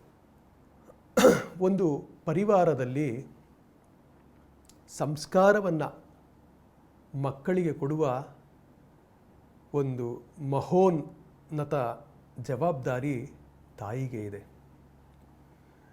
ಮನುಸ್ಮೃತಿಯಲ್ಲಿ ತಾಯಿಯ ಮಹಿಮೆಯನ್ನು ಬಹಳವಾಗಿ ಹೇಳಲಾಗಿದೆ. 100 ಜನ ಶಿಕ್ಷಕರಿಗಿಂತ ಒಬ್ಬ ಗುರು ಶ್ರೇಷ್ಠ ಅಂತ ಮನುಸ್ಮೃತಿಯಲ್ಲಿ ಹೇಳಲಾಗಿದೆ. ಅಂತಹ 100 ಜನ ಗುರುಗಳಿಗಿಂತ ಒಬ್ಬ ತಂದೆ ಶ್ರೇಷ್ಠ. ಆದರೆ 1000 ತಂದೆಯರಿಗಿಂತ ತಾಯಿ ಶ್ರೇಷ್ಠ. ಇದು ಮನುಸ್ಮೃತಿಯಲ್ಲಿ ತಾಯಿಗೆ ಕೊಟ್ಟಿರ್ತಕ್ಕಂತಹ, ಸ್ತ್ರೀಯರಿಗೆ ಕೊಟ್ಟಿರ್ತಕ್ಕಂತಹ ಸ್ಥಾನ. ಅದೇ ಮನುಸ್ಮೃತಿಯಲ್ಲಿ ಬಹಳ ಒಂದು ಕಾಂಟ್ರಾವರ್ಷಿಯಲ್ ಶ್ಲೋಕ ಕೂಡ ನಾವು ಮಾಡಿಕೊಂಡಿರ್ತಕ್ಕಂಥದ್ದು, ಕಾಂಟ್ರಾವರ್ಷಿಯಲ್ ಶ್ಲೋಕ ಅಂತ. ಸ್ತ್ರೀ ಸ್ವಾತಂತ್ರ್ಯಂ ನ ಅರ್ಹತಿ ಅಂತ ಒಂದು ಶ್ಲೋಕ ಕೂಡ ಇದೆ. ಅದನ್ನು ಸರಿಯಾಗಿ ನಾವು ಅರ್ಥ ಮಾಡಿಕೊಳ್ಳದೆ ಅದನ್ನು ದುರ್ವ್ಯಾಖ್ಯಾನ ಮಾಡಿ ಸ್ತ್ರೀಯರಿಗೆ ಸ್ವಾತಂತ್ರ್ಯವನ್ನು ಕೊಡಬಾರ್ದು ಅಂತ ಮನುಸ್ಮೃತಿಯಲ್ಲಿ ಹೇಳಲಾಗಿದೆ ಅಂತ ನಾವು ಮಾತಾಡ್ತೇವೆ. ಆದರೆ ಹಾಗಲ್ಲ. ಬಾಲ್ಯದಲ್ಲಿ ತಂದೆಯ ಆಶ್ರಯದಲ್ಲಿ ಹೆಣ್ಣು ಮಗಳು ಬೆಳೀತಾಳೆ. ಯೌವನದಲ್ಲಿ ಮದುವೆಯಾದ ನಂತರ ಗಂಡನ ಮನೆಯಲ್ಲಿ ಗಂಡನ ಆಶ್ರಯದಲ್ಲಿ ಅವಳು ತನ್ನ ಜೀವನವನ್ನು ಸಾಗಿಸ್ತಾಳೆ. ವೃದ್ಧಾಪ್ಯದಲ್ಲಿ ಮಗನ ಒಂದು ಸಹಾಯದಿಂದ ಉಳಿದ ಜೀವನವನ್ನು ಅವಳು ನಡೆಸ್ತಾಳೆ. ಹಾಗಾಗಿ ಸ್ತ್ರೀಯರಿಗೆ ಸ್ವಾತಂತ್ರ್ಯ ಇಲ್ಲ ಅಂತ ಹೇಳಿದ್ದಾರೆ ಅಂತ ಅಂದ್ಕೊಳ್ಬಹುದು. ಅದು ಹಾಗೆ ಅಲ್ಲ. ಅದರ ವಿಚಾರ ಹೀಗೆ ಉಂಟು. ಸಂಸ್ಕೃತದಲ್ಲಿ ಒಂದೇ ಶಬ್ದಕ್ಕೆ ಹಲವಾರು ಅರ್ಥಗಳಿದೆ. ಹಾಗೆ ಆ ದೃಷ್ಟಿಕೋನದಲ್ಲಿ ಇಲ್ಲಿ ನೋಡಿದ್ರೆ ಸ್ತ್ರೀ ಅತ್ಯಂತ ಬೆಲೆ ಬಾಳುವಂತಹ ವಸ್ತು. ನಿಮ್ಮ ಕೈಗೆ ಜಗತ್ತಿನ ಅತಿ ದೊಡ್ಡ ವಜ್ರವನ್ನು ನಿಮ್ಮ ಕೈಗೆ ಕೊಟ್ಟರೆ ನೀವು ಏನು ಮಾಡ್ತೀರಾ? ಅದನ್ನು ರಸ್ತೆ ಬದಿಯಲ್ಲೆಲ್ಲೋ ಇಡ್ತೀರಾ ಅಥವಾ ಕೇರ್ಲೆಸ್ ಆಗಿ ಎಲ್ಲೋ ಹೋಗಿದ್ದೀರಾ? ಜಗತ್ತಿನ ಅತ್ಯಂತ ದೊಡ್ಡ ಬೆಲೆ ಬಾಳುವಂಥ ವಜ್ರ ನಿಮ್ಮ ಕೈಯಲ್ಲಿದೆ, ಅದನ್ನು ಹಾಗೆ ಎಲ್ಲಿದ್ದೀರೋ ಅಲ್ಲೇ ಬಿಟ್ಟುಬಿಟ್ಟು ಮರ್ತು ಅಲ್ಲಿ ಇಲ್ಲಿ ಹೋಗ್ತೀರಾ? ಇಲ್ಲ. ಬದಲಿಗೆ ನೀವೇನು ಮಾಡ್ತೀರಾ? ಬಹಳ ಜೋಪಾನವಾಗಿ ಅದನ್ನು ಕಾಪಾಡ್ತೀರಾ. ಅದಕ್ಕೆ ದಕ್ಕಬೇಕಾದಂಥ ಸ್ಥಳವನ್ನು, ಅದಕ್ಕೆ ಬೇಕಾಗಿರ್ತಕ್ಕಂಥ ಸೆಕ್ಯೂರಿಟಿಯನ್ನು, ಅದಕ್ಕೆ ಬೇಕಾಗಿರ್ತಕ್ಕಂಥ ಸ್ಥಳದಲ್ಲಿ ಇಟ್ಟು ಕಾಪಾಡಿಕೊಳ್ತೀರಾ. ಮನು ಅದನ್ನೇ ಹೇಳ್ತಾ ಇರೋದು. ಜೀವನದಲ್ಲಿ ಸ್ತ್ರೀಯರ ಪಾತ್ರತೆ ಬಹಳ ದೊಡ್ಡದು. ಅವರನ್ನು ಜೋಪಾನವಾಗಿ ವಜ್ರಕ್ಕೂ ಅಧಿಕ ಕಾಪಾಡಿಕೊಳ್ಳಿ. ಕಾರಣ ಇಷ್ಟೇ, ತಾಯಿ ಇಲ್ಲದೆ, ಹೆಂಗಸರಿಲ್ಲದೆ ಜೀವನ ಸರಿಯಾಗಿ ನಡೆಯೋದಿಲ್ಲ. ಯಾವ ಮನೆಯ ಒಂದು ವಿಚಾರವನ್ನೇ ತೆಗೆದುಕೊಳ್ಳಿ, ತಾಯಿ ಅಡುಗೆ ಮನೆಯಲ್ಲಿ ಅಡುಗೆ ಮಾಡದೆ ಹೋದರೆ ಯಾರಿಗೂ ಊಟ ಇಲ್ಲ. ಅವಳು ಮನೆಯನ್ನು ಎಷ್ಟು ಚೊಕ್ಕವಾಗಿ ಇಟ್ಕೊಳ್ತಾಳೆ ನೋಡಿ. ಮನೆಯಲ್ಲಿ ಮಕ್ಕಳ ಜೊತೆ ಅತ್ಯಂತ ಸಮಯವನ್ನು ವ್ಯತೀತ ಮಾಡೋದು ತಾಯಿ. ಬಾಲ್ಯದಲ್ಲಿ ಮಕ್ಕಳಿಗೆ ಸಂಸ್ಕಾರವನ್ನು ಹೇಳ್ಕೊಡೋದು ತಾಯಿ. ನಾನು ಎಷ್ಟೇ ದೊಡ್ಡ ವ್ಯಕ್ತಿಯಾಗಿದ್ದರೂ ಕೂಡ ನನ್ನಲ್ಲಿ ಏನಾದರೂ ಒಂದು ಸಂಸ್ಕಾರದ ಅಂಶವಿದೆ, ನನ್ನಲ್ಲಿ ಏನಾದರೂ ಒಂದು ಒಳ್ಳೆಯ ವಿಚಾರ ಇದೆ ಅಂದರೆ ಅದರ ಮೊದಲನೇ ಕ್ರೆಡಿಟ್ ಹೋಗೋದೇ ತಾಯಿಗೆ. ತಾಯಿಯ ಮಡಿಲಲ್ಲಿ ಕೂತ್ಕೊಂಡು ಮಗು ಎಲ್ಲ ವಿಚಾರಗಳನ್ನು ಕಲ್ತ್ಕೊಳ್ಳುತ್ತೆ. ಹಾಗಾಗಿ ಹೆಂಗಸರಿಗೆ, ಹೆಣ್ಣು ಮಕ್ಕಳಿಗೆ ಬಾಲ್ಯದಲ್ಲಿ ತಂದೆಯಾದವನು ಮನೆಯಲ್ಲಿ ಒಳ್ಳೆಯ ಸಂಸ್ಕಾರವನ್ನು ಕೊಟ್ಟು ಬೆಳೆಸಬೇಕು, ಒಳ್ಳೆಯ ಆಚಾರ ವಿಚಾರಗಳನ್ನು ಕೊಟ್ಟು ಬೆಳೆಸಬೇಕು ಅಂತ ಹೇಳಲಾಗಿದೆ. ಕಾರಣ, ನಾಳೆ ಮದುವೆಯಾಗಿ ಅವಳು ಗಂಡನ ಮನೆಗೆ ಹೋದರೆ ಗೃಹಿಣಿ ಸ್ವಗೃಹ ಮುಚ್ಚತೆ, ಆ ಮನೆಯ ಬೆಳಕಾಗಿ ಅವಳು ಹೋಗಬೇಕು, ಆ ಮನೆಯನ್ನು ಬೆಳಗಿಸಬೇಕು ಅನ್ನುವ ವಿಚಾರವನ್ನು ಭಾರತೀಯ ಸಂಸ್ಕೃತಿ ಹೇಳುತ್ತೆ. ಆ ಮನೆಗೆ ಹೋದಾಗ ಅಲ್ಲಿನ ಗುರು ಹಿರಿಯರ ಜೊತೆಗೆ ಅವಳ ವರ್ತನೆ, ಗಂಡನ ಜೊತೆ ವರ್ತನೆ, ಪರಿವಾರದವರ ಇತರ ಸಂಬಂಧಿಗರ ಜೊತೆಗೆ ಅವಳ ವರ್ತನೆ, ಅವಳ ಆಚಾರ ವಿಚಾರ, ನಡೆ ನುಡಿ, ಅದರಲ್ಲಿ ತವರು ಮನೆಯಲ್ಲಿ ಪಡೆದಿರ್ತಕ್ಕಂಥ ಆ ಸಂಸ್ಕಾರದ ಪ್ರತಿಫಲವಾಗಬೇಕು. ತನ್ಮೂಲಕ ಗಂಡನ ಮನೆಯಲ್ಲಿಯೂ ಕೂಡ ಆ ಸಂಸ್ಕೃತಿಯನ್ನು ಅವಳು ಬಿತ್ತರಿಸಬೇಕು. ಮೊಮ್ಮಕ್ಕಳಾದ ಮೇಲೆ ಅವಳ ದೌತ್ಯ ಏನು? ಆ ಮೊಮ್ಮಕ್ಕಳಿಗೆ ಸಂಸ್ಕಾರವನ್ನು ಕೊಡೋದು, ತನಗೆ ಹುಟ್ಟುವ ಕೂಸಿಗೆ ಸಂಸ್ಕಾರವನ್ನು ಕೊಡೋದು. ಹಾಗಾಗಿ ತಾಯಿಗೆ ಅತ್ಯಂತ ಮಹತ್ತರವಾದಂತಹ ಸ್ತರವನ್ನು ಕೊಟ್ಟಿದ್ದೇವೆ. ವುಮೆನ್ ಎಂಪವರ್ಮೆಂಟ್ ಅಂತ ಏನು ಇವತ್ತು ನಾವು ಹೇಳ್ತಾ ಇದ್ದೇವೆ, ವೆಸ್ಟರ್ನ್ ಕಾನ್ಸೆಪ್ಟ್ ಇದು. ಭಾರತದಲ್ಲಿ ಸಾವಿರಾರು ವರ್ಷಗಳ ಹಿಂದೆಯೇ ಇದೆ. ಅದಕ್ಕೆ ಒಳ್ಳೆಯ ಉದಾಹರಣೆ ಮೈತ್ರೇಯಿ, ಗಾರ್ಗೇಯಿ, ಅರುಂಧತಿ, ರಾಣಿ ಲಕ್ಷ್ಮೀಬಾಯಿ, ಝಾನ್ಸಿ ರಾಣಿ. ಈ ರೀತಿ ಅಮ್ಮನೇ ತೆಗೆದುಕೊಳ್ಳಬಹುದು. ಪ್ರಸ್ತುತ ಸಮಯದಲ್ಲಿ ಅಮ್ಮ ಎಂಥ ಒಂದು ಮಹೋನ್ನತವಾದ ಸಂಸ್ಕೃತಿಯನ್ನು ನಾವು ಹೊಂದಿದ್ದೇವೆ. ಮಾತ್ರವಲ್ಲ, ಶ್ರೀರಾಮಕೃಷ್ಣ ಪರಮಹಂಸರ ಜೀವನದಲ್ಲಿ ನೋಡಿದ್ರೆ ಷೋಡಶಿ ಪೂಜೆಯ ಮೂಲಕ ತಮ್ಮ ಸಮಸ್ತ ಸಾಧನಾ ಫಲವನ್ನು ಶಾರದಾ ಮಾತೆಯವರ ಕಮಲದಲ್ಲಿ ಅರ್ಪಿಸಿಬಿಡ್ತಾರೆ ಶ್ರೀರಾಮಕೃಷ್ಣ ಪರಮಹಂಸರು. ಮಾತ್ರವಲ್ಲ, ಶಿವನನ್ನು ಅರ್ಧನಾರೀಶ್ವರ ಅಂತ ಕೂಡ ಕರೀತೇವೆ. ತನ್ನ ವಾಮಭಾಗದಲ್ಲಿ ತನ್ನ ಶರೀರದ ವಾಮಭಾಗವನ್ನು ಪಾರ್ವತಿಗೆ ಬಿಟ್ಟುಕೊಟ್ಟಿದ್ದಾನೆ. ಅಂದರೆ ಅಲ್ಲಿ ಇಬ್ಬರೂ ಕೂಡ ಸಮಾನರು. ಒಂದು ಮೇಲೆ ಹೆಣ್ಣು ಮೇಲೆ ಅಥವಾ ಗಂಡು ಮೇಲೆ, ಹೆಣ್ಣು ಕೀಳು ಅಥವಾ ಗಂಡು ಕೀಳು ಅಂತಿಲ್ಲ, ಇಬ್ಬರೂ ಕೂಡ ಸಮಾನರು ಅನ್ನುವ ಸಂಸ್ಕೃತಿಯನ್ನು ಜಗತ್ತಿಗೆ ತೋರಿಸ್ಕೊಟ್ಟಿರೋದು ನನ್ನ ಭಾರತ. ಸಂಸ್ಕೃತಿಯ ಒಂದು ಬೆಳವಣಿಗೆ ಸಾಹಿತ್ಯದ ಮೂಲಕ ಬಹಳವಾಗಿ ಆಗಿದೆ. ಉದಾಹರಣೆ ಕೊಡೋದಾಗಿದ್ದರೆ, ರಾಮಾಯಣ ಮಹಾಭಾರತ ಕಾವ್ಯಗಳಲ್ಲಿ, ಕೃತಿಗಳಲ್ಲಿ ಭಾರತೀಯ ಸಂಸ್ಕೃತಿಯ ಮೌಲ್ಯಗಳನ್ನು ಬಹಳವಾಗಿ ವ್ಯಾಸರು ಹಾಗೂ ವಾಲ್ಮೀಕಿ ಮಹರ್ಷಿಗಳು ತುಂಬ ಚೆನ್ನಾಗಿ ಸ್ಪಷ್ಟವಾಗಿ ಎತ್ತಿ ಹಿಡಿದಿದ್ದಾರೆ, ತೋರಿಸಿಕೊಟ್ಟಿದ್ದಾರೆ ಜಗತ್ತಿಗೆ. ರಾಮಾಯಣವನ್ನು ತೆಗೆದುಕೊಂಡ್ರೆ, ರಾಮಾಯಣದಲ್ಲಿ ಬರುವಂತಹ ಭ್ರಾತೃ ಪ್ರೇಮ, ತಂದೆಯ ಪ್ರತಿ ಇದ್ದಂಥ ಪ್ರೇಮ, ಅನುಸರಣೆ ರಾಮನಲ್ಲಿದ್ದಂಥದ್ದು, ಅದೆಲ್ಲವೂ ಕೂಡ ಬಹಳವಾಗಿ ಪ್ರೇರಣಾ ಶಕ್ತಿಯಾಗಿದೆ ನಮಗೆ. ಹಾಗಾಗಿ ಭಾರತೀಯರೆಲ್ಲರೂ ಕೂಡ ರಾಮಾಯಣ ಮಹಾಭಾರತ ಮೂಲ ಕೃತಿಗಳನ್ನು ಓದಲೇಬೇಕು. ಮಕ್ಕಳಿಗೂ ಕೂಡ ಅದನ್ನು ಓದುವಂತಹ ಅಥವಾ ನಾವು ಆ ಕಥೆಗಳನ್ನು ಹೇಳುವಂತಹ ಒಂದು ಪರಿಪಾಠವನ್ನು ಇಟ್ಕೊಳ್ಬೇಕು. ಮಹಾಭಾರತದಲ್ಲಿ ಹೇಳಿರ್ತಕ್ಕಂಥ ಮಾನವೀಯ ಮೌಲ್ಯಗಳು ಜಗತ್ತಿನ ಯಾವುದೇ ಕೃತಿಗಳಲ್ಲಿ ಕೂಡ ನಾವು ಕಂಡುಬರೋದಕ್ಕೆ ಸಾಧ್ಯವೇ ಇಲ್ಲ. ಒಂದು ರಾಮಾಯಣದ ಒಂದು ಪ್ರಸಂಗವನ್ನು, ಅನೇಕ ಪ್ರಸಂಗಗಳನ್ನು ನಾನು ಹೇಳೋಕ್ಕಿಲ್ಲಿ ಇಷ್ಟಪಡ್ತೀನಿ. ಕೆಲವು ಪ್ರಸಂಗಗಳನ್ನು ಹೇಳೋಕ್ಕೆ ಇಷ್ಟಪಡ್ತೇನೆ. ಸೀತಾಪಹರಣ ಸಮಯದಲ್ಲಿ ಸೀತೆ ಪುಷ್ಪಕ ವಿಮಾನದಲ್ಲಿ ರಾವಣ ಅಪಹರಿಸುವಾಗ ತನ್ನ ಆಭರಣಗಳನ್ನು ಕೆಳಗಡೆಗೆ, ಕಿಷ್ಕಿಂಧ ಸಾಮ್ರಾಜ್ಯವನ್ನು ಹಾದು ಹೋಗಬೇಕಂದ್ರೆ ಕೆಳಗಡೆಗೆ ಕೆಲವು ಕಪಿಗಳಿರೋದನ್ನು ನೋಡ್ತಾಳೆ. ತನ್ನ ಆಭರಣವನ್ನು ಮೇಲಿಂದ ಕೆಳಗಡೆಗೆ ಬಿಸಾಕ್ತಾಳೆ. ಕಾರಣ, ಮುಂದೆ ರಾಮ ಏನಾದರೂ ನನ್ನನ್ನು ಹುಡ್ಕೊಂಡು ಬಂದರೆ ಈ ಆಭರಣ ಗೊತ್ತಾಗಲಿ, ನಾನು ಹೋಗುವ ಮಾರ್ಗ ಗೊತ್ತಾಗಲಿ, ಯಾವ ದಿಕ್ಕಲ್ಲಿ ಹೋಗ್ತಾ ಇದ್ದೀನಿ ಅಂತ. ರಾಮ ಸುಗ್ರೀವನ ಭೇಟಿಯ ನಂತರ ಆ ತನ್ನ ಕಥೆ ಎಲ್ಲವನ್ನು ಹೇಳಿದ ನಂತರ ಸುಗ್ರೀವ ಒಂದಷ್ಟು ಆಭರಣಗಳನ್ನು ರಾಮನಿಗೆ ಕೊಡ್ತಾನೆ. ತನ್ನ ಕಪಿಗಳಿಗೆ ಸಿಕ್ಕಿತ್ತು ಅಂತ ಹೇಳಿ ರಾಮನಿಗೆ ಕೊಟ್ಟಾಗ ರಾಮ ಅದರಲ್ಲಿ ಕೆಲವು ಆಭರಣಗಳನ್ನು ಗುರುತು ಹಿಡಿತಾ ಬಾಕಿ ಆಭರಣಗಳನ್ನು ಲಕ್ಷ್ಮಣನ ಕೈಗೆ ಕೊಟ್ಟು ಹೇಳ್ತಾನೆ, ಇದರಲ್ಲಿ ಯಾವುದು ಜಾನಕಿಯದು ನೀನು ಸ್ವಲ್ಪ ನೋಡಿ ಹೇಳು ಅಂತ. ಆಗ ಲಕ್ಷ್ಮಣ ಹೇಳ್ತಾನೆ, ನಾಹಂ ಜಾನಾಮಿ ಕೇಯೂರೆ ನಾಹಂ ಜಾನಾಮಿ ಕುಂಡಲೆ ನೂಪುರೇಪಿ ನ ಜಾನಾಮಿ ನಿತ್ಯ ಪಾದಾಭಿವಂದನಾಥ್ ಅಂತ ಲಕ್ಷ್ಮಣ ಹೇಳ್ತಾನೆ. ಅರ್ಥ ಏನು? ನಾನು ಸೀತಾಮಾತೆ ನೋಡಲೇ ಇಲ್ಲ ಅಂತಲ್ಲ, ಇದು ತಮ್ಮೆಲ್ಲರಿಗೂ ಗೊತ್ತಿದೆ. ಕೇಯೂರ ಅವಳು ತಲೆ ಮೇಲೆ ಧರಿಸ್ತಾ ಇದ್ದಂಥ ಆಭರಣ ಇರಬಹುದು, ಕುಂಡಲ ಕಿವಿಗೆ ಹಾಕ್ಕೊಂಡಿರ್ತಕ್ಕಂಥ ಕುಂಡಲ ಇರಬಹುದು, ಅದು ಯಾವುದು ನನಗೆ ಗೊತ್ತಾಗ್ತಾ ಇಲ್ಲ ಅಣ್ಣ. ನೂಪುರ ಕಾಲ್ಗೆಜ್ಜೆ ಏನಿದೆ ಅದು ನನಗೆ ಸ್ಪಷ್ಟವಾಗಿ ಹೇಳಬಲ್ಲೆ, ಇದು ನನ್ನ ಸೀತಾಮಾತೆದೆ. ಕಾರಣ, ನಾನು ನಿತ್ಯ ಅತ್ತಿಗೆಗೆ, ನನ್ನ ತಾಯಿಯಂತೆ ಅವಳಿಗೆ ನಾನು ನಮಸ್ಕಾರ ಮಾಡುವಾಗ ಆ ಗೆಜ್ಜೆಗಳನ್ನು ನಾನು ನೋಡಿದ್ದೀನಿ. ಹಾಗಾಗಿ ಈ ಗೆಜ್ಜೆ ನನ್ನ ಸೀತಾಮಾತೆದೆ ಅಂತ ಹೇಳ್ತಾರೆ. ಅರ್ಥ ಏನು ಇಲ್ಲಿ? ಹಾಗೆಯೇ ಲಕ್ಷ್ಮಣ ಸೀತೆಯನ್ನು ನೋಡೇ ಇರಲಿಲ್ಲ ಅಂತಲ್ಲ, ಅವನು ನೋಡ್ತಾ ಇದ್ದಂಥ ಭಾವ ಹೇಗಿತ್ತು, ಅತ್ತಿಗೆಯನ್ನು ಹೇಗೆ ನೋಡ್ತಾ ಇದ್ದ, ತನ್ನ ತಾಯಿಯಂತೆ ಗೌರವದಿಂದ ಭಕ್ತಿಯಿಂದ ನೋಡ್ತಾ ಇದ್ದ. ಇದು ನನ್ನ ಭಾರತೀಯ ಸಂಸ್ಕೃತಿ. ಅದೇ ರಾಮಾಯಣದಲ್ಲಿ ಮುಂದೆ ಇಂದ್ರಜಿತ್ ರಾವಣನ ಮಗ ಇಂದ್ರಜಿತ್ ಹಾಗೂ ಲಕ್ಷ್ಮಣನ ಮಧ್ಯೆ ಬಹಳ ಘೋರವಾದಂಥ ಯುದ್ಧ ನಡೆಯುತ್ತೆ. ಇಬ್ಬರೂ ಕೂಡ ಅನೇಕ ದಿವ್ಯಾಸ್ತ್ರ ಪ್ರಯೋಗಗಳನ್ನು ಮಾಡ್ತಾರೆ. ಇಬ್ಬರೂ ಕೂಡ ಸಮಾನ ಯೋಧರು, ಮಹಾಯೋಧರು, ಮಹಾರಥಿಗಳು. ಮೇಘನಾಥ ಇಂದ್ರಜಿತ್ ಯಾವುದೆಲ್ಲ ದಿವ್ಯಾಸ್ತ್ರ ಬಿಡ್ತಾ ಇದ್ದ, ಲಕ್ಷ್ಮಣನ ಮೇಲೆ ಪ್ರಯೋಗ ಮಾಡ್ತಾ ಇದ್ದ, ಅದಕ್ಕೆ ಸರಿಯಾಗಿ ತುಲ್ಯವಾಗಿ ಶಕ್ತಿಯುತವಾದಂಥ ಬಾಣಗಳನ್ನು ಲಕ್ಷ್ಮಣನೂ ಮಾಡ್ತಾ ಇದ್ದ. ಲಕ್ಷ್ಮಣನು ಕೂಡ ಇಂದ್ರಜಿತ್ತಿನ ಸಂಹಾರಕ್ಕಾಗಿ ಎಲ್ಲ ದಿವ್ಯಾಸ್ತ್ರಗಳನ್ನು ಪ್ರಯೋಗ ಮಾಡ್ತಾನೆ.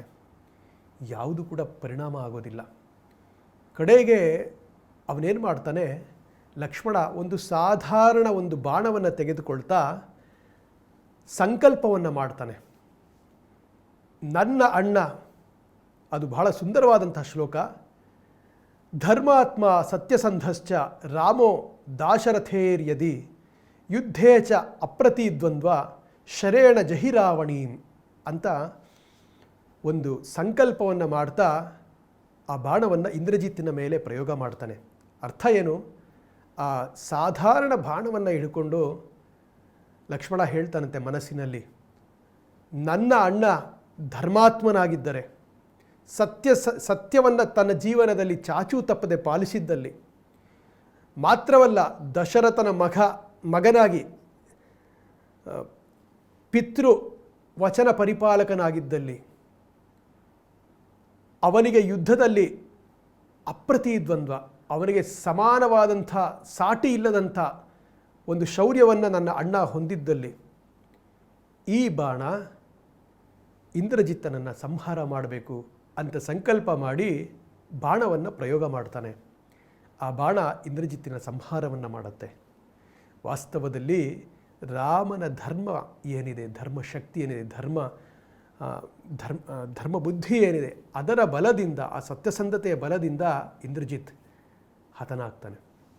ಆಗ ಧರ್ಮದ ಬಲ, ಸತ್ಯದ ಬಲ, ಮಾತಾಪಿತೃ ವಚನ ಪರಿಪಾಲನೆಯ ಬಲ ಎಷ್ಟು ಅಂತ ರಾಮ ತನ್ಮೂಲಕ ತೋರಿಸ್ಕೊಡ್ತಾ ಇದ್ದಾನೆ.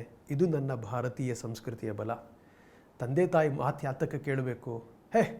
ನನಗೆ ಅವ್ರಿಗಿಂತ ನನಗೆ ವಿದ್ಯಾಭ್ಯಾಸ ಜಾಸ್ತಿ ಇದೆ, ನಾನು ಯಾಕೆ ನಮ್ಮ ಅಪ್ಪನ ಮಾತು ಕೇಳಬೇಕು, ನಾನು ಯಾಕೆ ನಮ್ಮ ಅಮ್ಮನ ಮಾತು ಕೇಳಬೇಕು, ನಾನು ಯಾತಕ್ಕೆ ಸುಳ್ಳು ಹೇಳಬಾರ್ದು, ಏನು ಎಲ್ಲರೂ ಹೇಳ್ತಾರಲ್ಲ.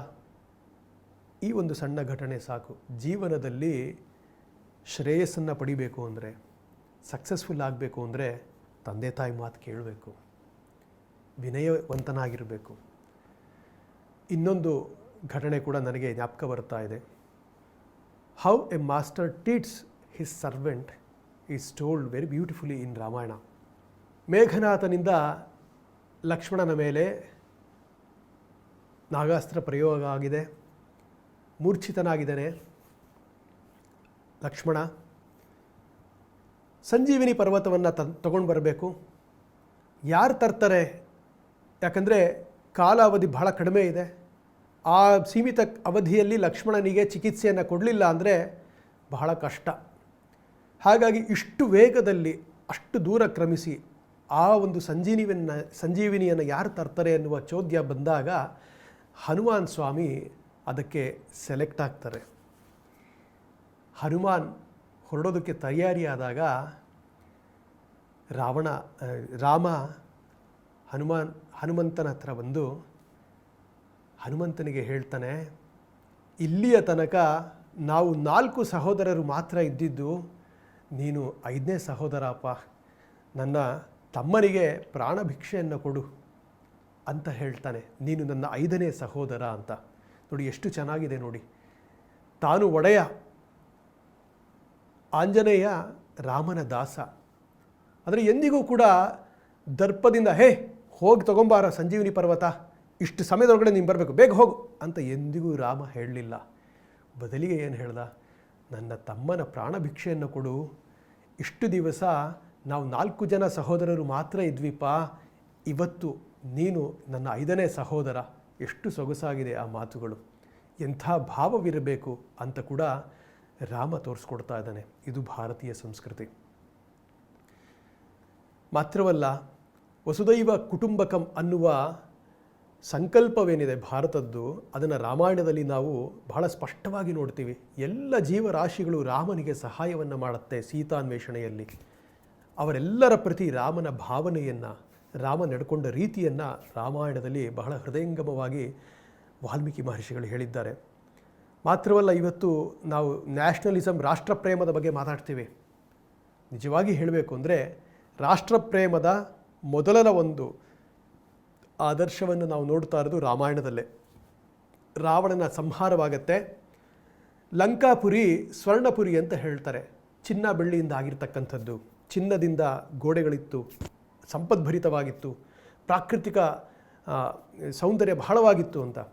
ಆವಾಗ ಲಕ್ಷ್ಮಣ ಒಮ್ಮೆ ಮನಸ್ಸು ಕದಡಿ ಹೇಳ್ತಾನೆ ರಾಮನಿಗೆ, ಹೇಗೆ ಇದ್ದರೂ ನಾವು ಅಯೋಧ್ಯೆಯಿಂದ ಇಲ್ಲಿಗೆ ಬಂದಿದ್ದೇವೆ, 14 ವರ್ಷ ಕಾಡಿಗೆ ಹೋಗು ಅಂತ ಹೇಳಿದ್ರು, ಭರತನನ್ನು ರಾಜನಾಗಿ ಮಾಡಿಕೊಂಡಿದ್ದಾರೆ ಕೈಕೇಯಿ ಆ ಥರ ಹೇಳಿದ್ಲು.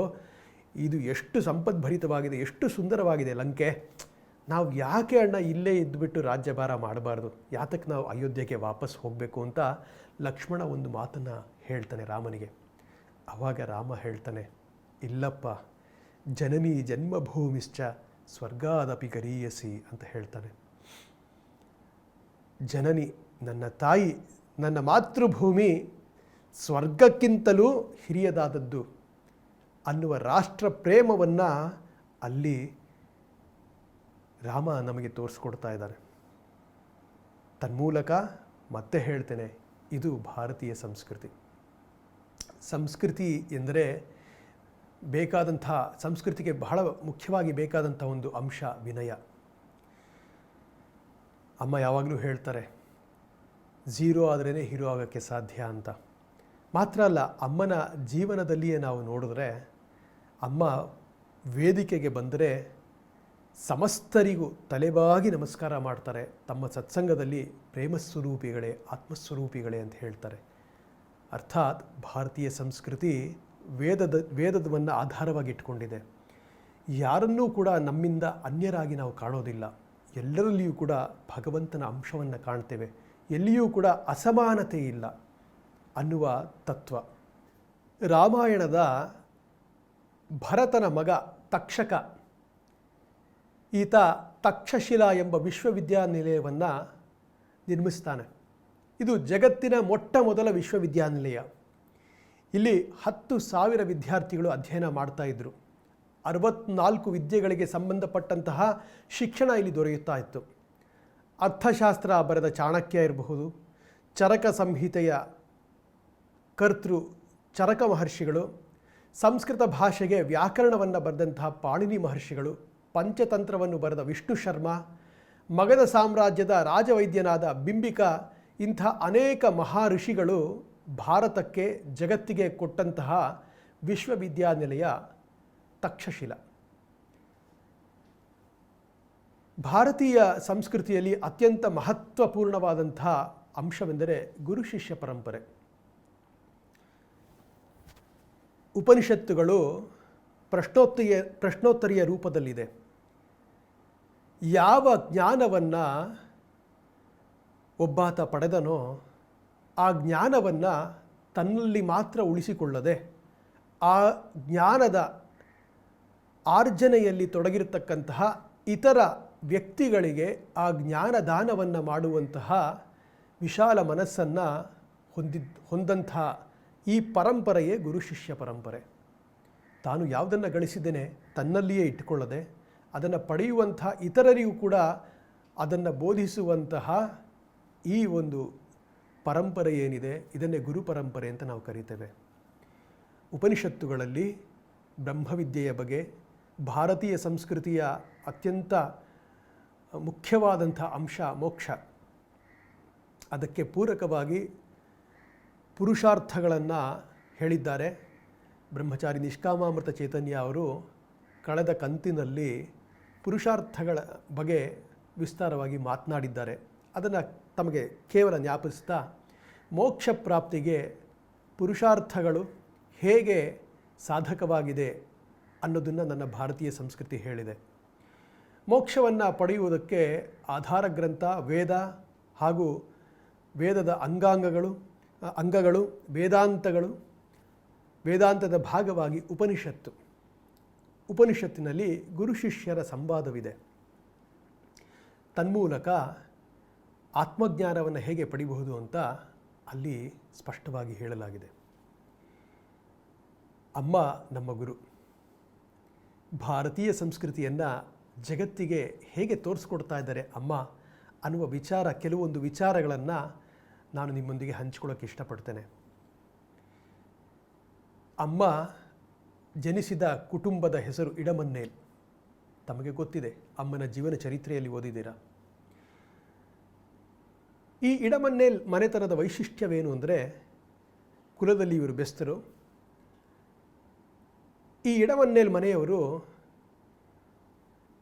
ಮೀನು ಹಿಡಿಯೋದಕ್ಕೆ ಹೋದರೆ ಮೀನು ಹಿಡ್ಕೊಂಡು ಬಂದ ನಂತರ ಹಿಡಿದಿರತಕ್ಕಂತಹ ಮೀನುಗಳಲ್ಲಿ ಒಂದಷ್ಟು ಭಾಗವನ್ನು ಬಡವರಿಗಾಗಿ ಪಕ್ಕಕ್ಕೆ ಇಡ್ತಾಯಿದ್ರು. ಯಾರ ಮನೆಯಲ್ಲಿ ಊಟವೇ ಇಲ್ಲವೋ, ಕೆಲವಾರು ದಿನಗಳಿಂದ ಉಪವಾಸವಿದ್ದಾರೋ, ಈ ಇಡಮನ್ನೇಲ್ ಮನೆಯವರು ತಾವು ಹಿಡಿದಂಥ ಮೀನಲ್ಲಿ ಒಂದಷ್ಟು ಮೀನನ್ನು ಅವರಿಗೆ ತೆಗೆದುಕೊಂಡು ಹೋಗಿ ಕೊಡ್ತಾಯಿದ್ರು. ಪ್ರತಿ ದಿವಸದ ವಾಡಿಕೆ ಇದು. ಮಾತ್ರವಲ್ಲ, ಮಾರಿ ಬಂದ ಹಣದಲ್ಲಿ ಒಂದಷ್ಟು ಹಣವನ್ನು ಬಡ ವಿದ್ಯಾರ್ಥಿಗಳಿಗೆ ಕೊಡ್ತಾಯಿದ್ರು, ಅವರ ವಿದ್ಯಾಭ್ಯಾಸಕ್ಕಾಗಿ, ವಿದ್ಯಾರ್ಜನೆಗಾಗಿ. ಇದು ಇಡಮನ್ನೇಲ್ ಮನೆತನದ ವೈಶಿಷ್ಟ್ಯತೆ. ಅಮ್ಮನ ತಂದೆಯವರು ಕೂಡ ಬಹಳ ವಿಶಾಲ ಮನಸ್ಕರು. ಅವರಿಗೆ ಯಾರಾದರೂ ಉಪವಾಸದಿಂದಿದ್ದಾರೆ, ಅವ್ರ ಮನೆಯಲ್ಲಿ ಕಡು ಬಡತನ ಇದೆ ಅಂತ ಗೊತ್ತಾದರೆ ಅವರಿಗೆ ತಿಳಿಯದಂತೆ ಆ ಮನೆಯ ಬಾಗಿಲಲ್ಲಿ ಹೋಗಿ ಊಟವನ್ನು ಇಡೋದು, ಒಂದಷ್ಟು ಹಣವನ್ನು ಇಟ್ಬಿಟ್ಟು ಬರ್ತಾಯಿದ್ರು. ಅವ್ರಿಗೆ ಗೊತ್ತಾಗ್ತಾನೇ ಇರಲಿಲ್ಲ ಯಾರಪ್ಪ ಇದು ತಂದಿಟ್ಟಿದ್ದಾರೆ ಅಂತ. ಅಂಥ ಉದಾರಶೀಲ ಅಮ್ಮನ ತಂದೆ ಸುಗುಣಾನಂದನ್. ಅಮ್ಮನ ತಾಯಿಯು ಕುಲದಲ್ಲಿ ಬೆಸ್ತರಾದರೂ ಕೂಡ ಅವರ ಆಚಾರ ವಿಚಾರವೆಲ್ಲವೂ ಕೂಡ ಬ್ರಾಹ್ಮಣ ಮಹಿಳೆಯಂತೆ ಇರ್ತಾ ಇತ್ತು. ಹಾಗಾಗಿ ಬ್ರಾಹ್ಮಣ ಸ್ತ್ರೀ ಅಂತ ಸುತ್ತಮುತ್ತಲಿನ ಹಳ್ಳಿಯವರೆಲ್ಲ ಅಮ್ಮನ ತಾಯಿಯನ್ನು ಕರೀತಾ ಇದ್ರು.